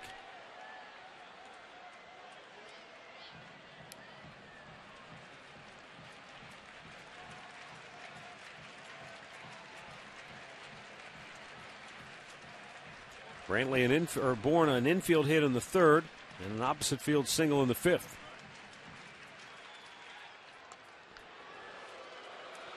Outfield for Seattle very deep. No doubles defense trying to cut anything off. There's great speed on first base, and Drew Stubbs can really run. They are really going to have to plug a gap, to send him and find a hole out there because they are very deep.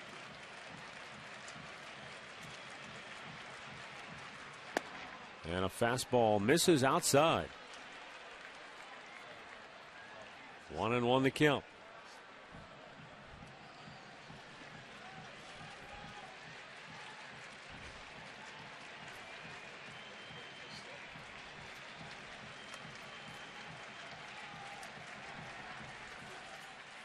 Bourne a swing and a miss, and now a ball and 2 strikes.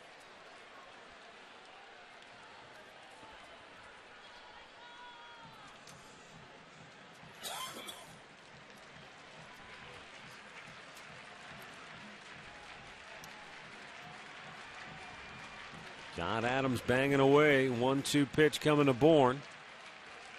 Stubbs takes off. The throw to first. They'll throw down to second, and they didn't get him. He is safe. Stubbs asks for time. Stubbs was going on first movement. He took off. Litke went to first. Smoke looked like he made a pretty good throw, but I don't know if Ryan just simply missed the tag or what. Well, I'll tell you, that's how you can run. Sometimes when you get picked off, you can't stop. You just go and try and beat the throw off a left-hander. I think he just beat it. I think he just flat-out beat it. You watch. There's the throw to the inside, and there's the foot on the base. That was a good call. He tagged him up around the stomach area, so now he's in scoring position, and Bourne has a chance to win it. The 1-2 pitch. Check swing. It gets by the pitcher. Second baseman Ackley, no throw.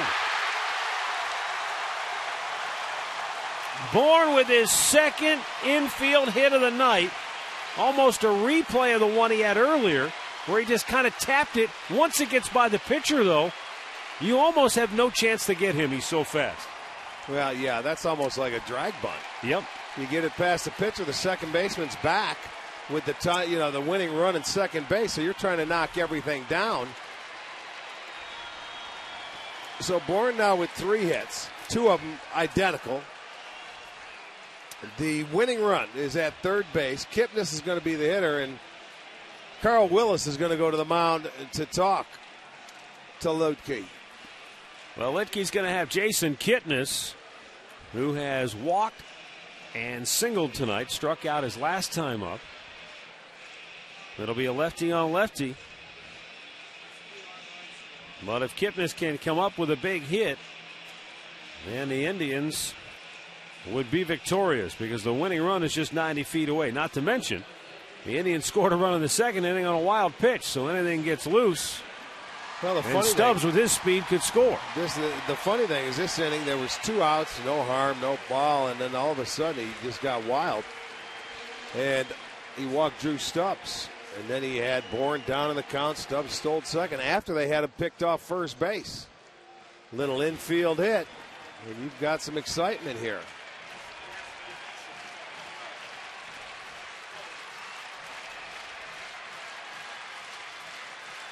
First and third, 2 down.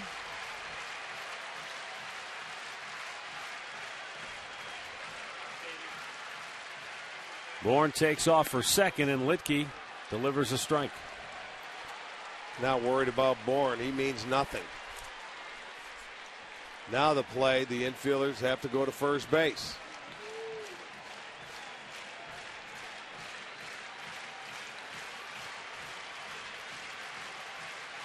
How about a drag bunt here? Kipnis with a long fly ball, deep right field. Chavez back. It is gone! The Indians win it on a 2-out, 3-run homer by Jason Kipnis. He's made a living this year with first-inning home runs. Tonight, he brings down the curtain.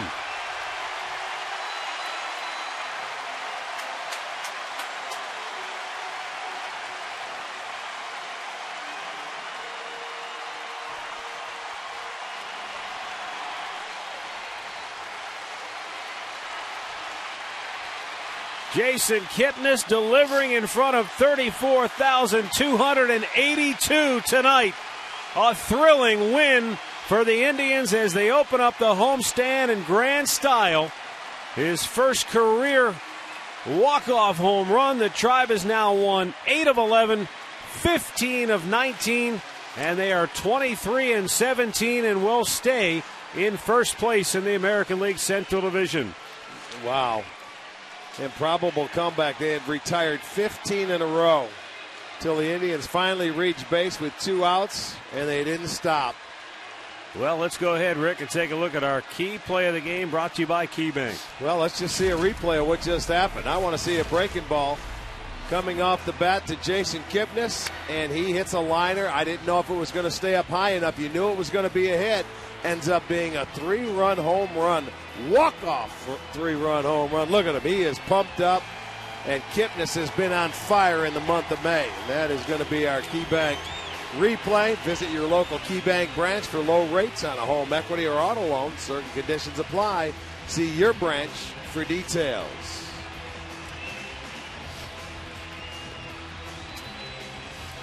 A great win for the Indians tonight here at Progressive Field. 6 of the 7 home runs that have given Cleveland a lead this year by Jason Kipnis. This one sends everybody home happy.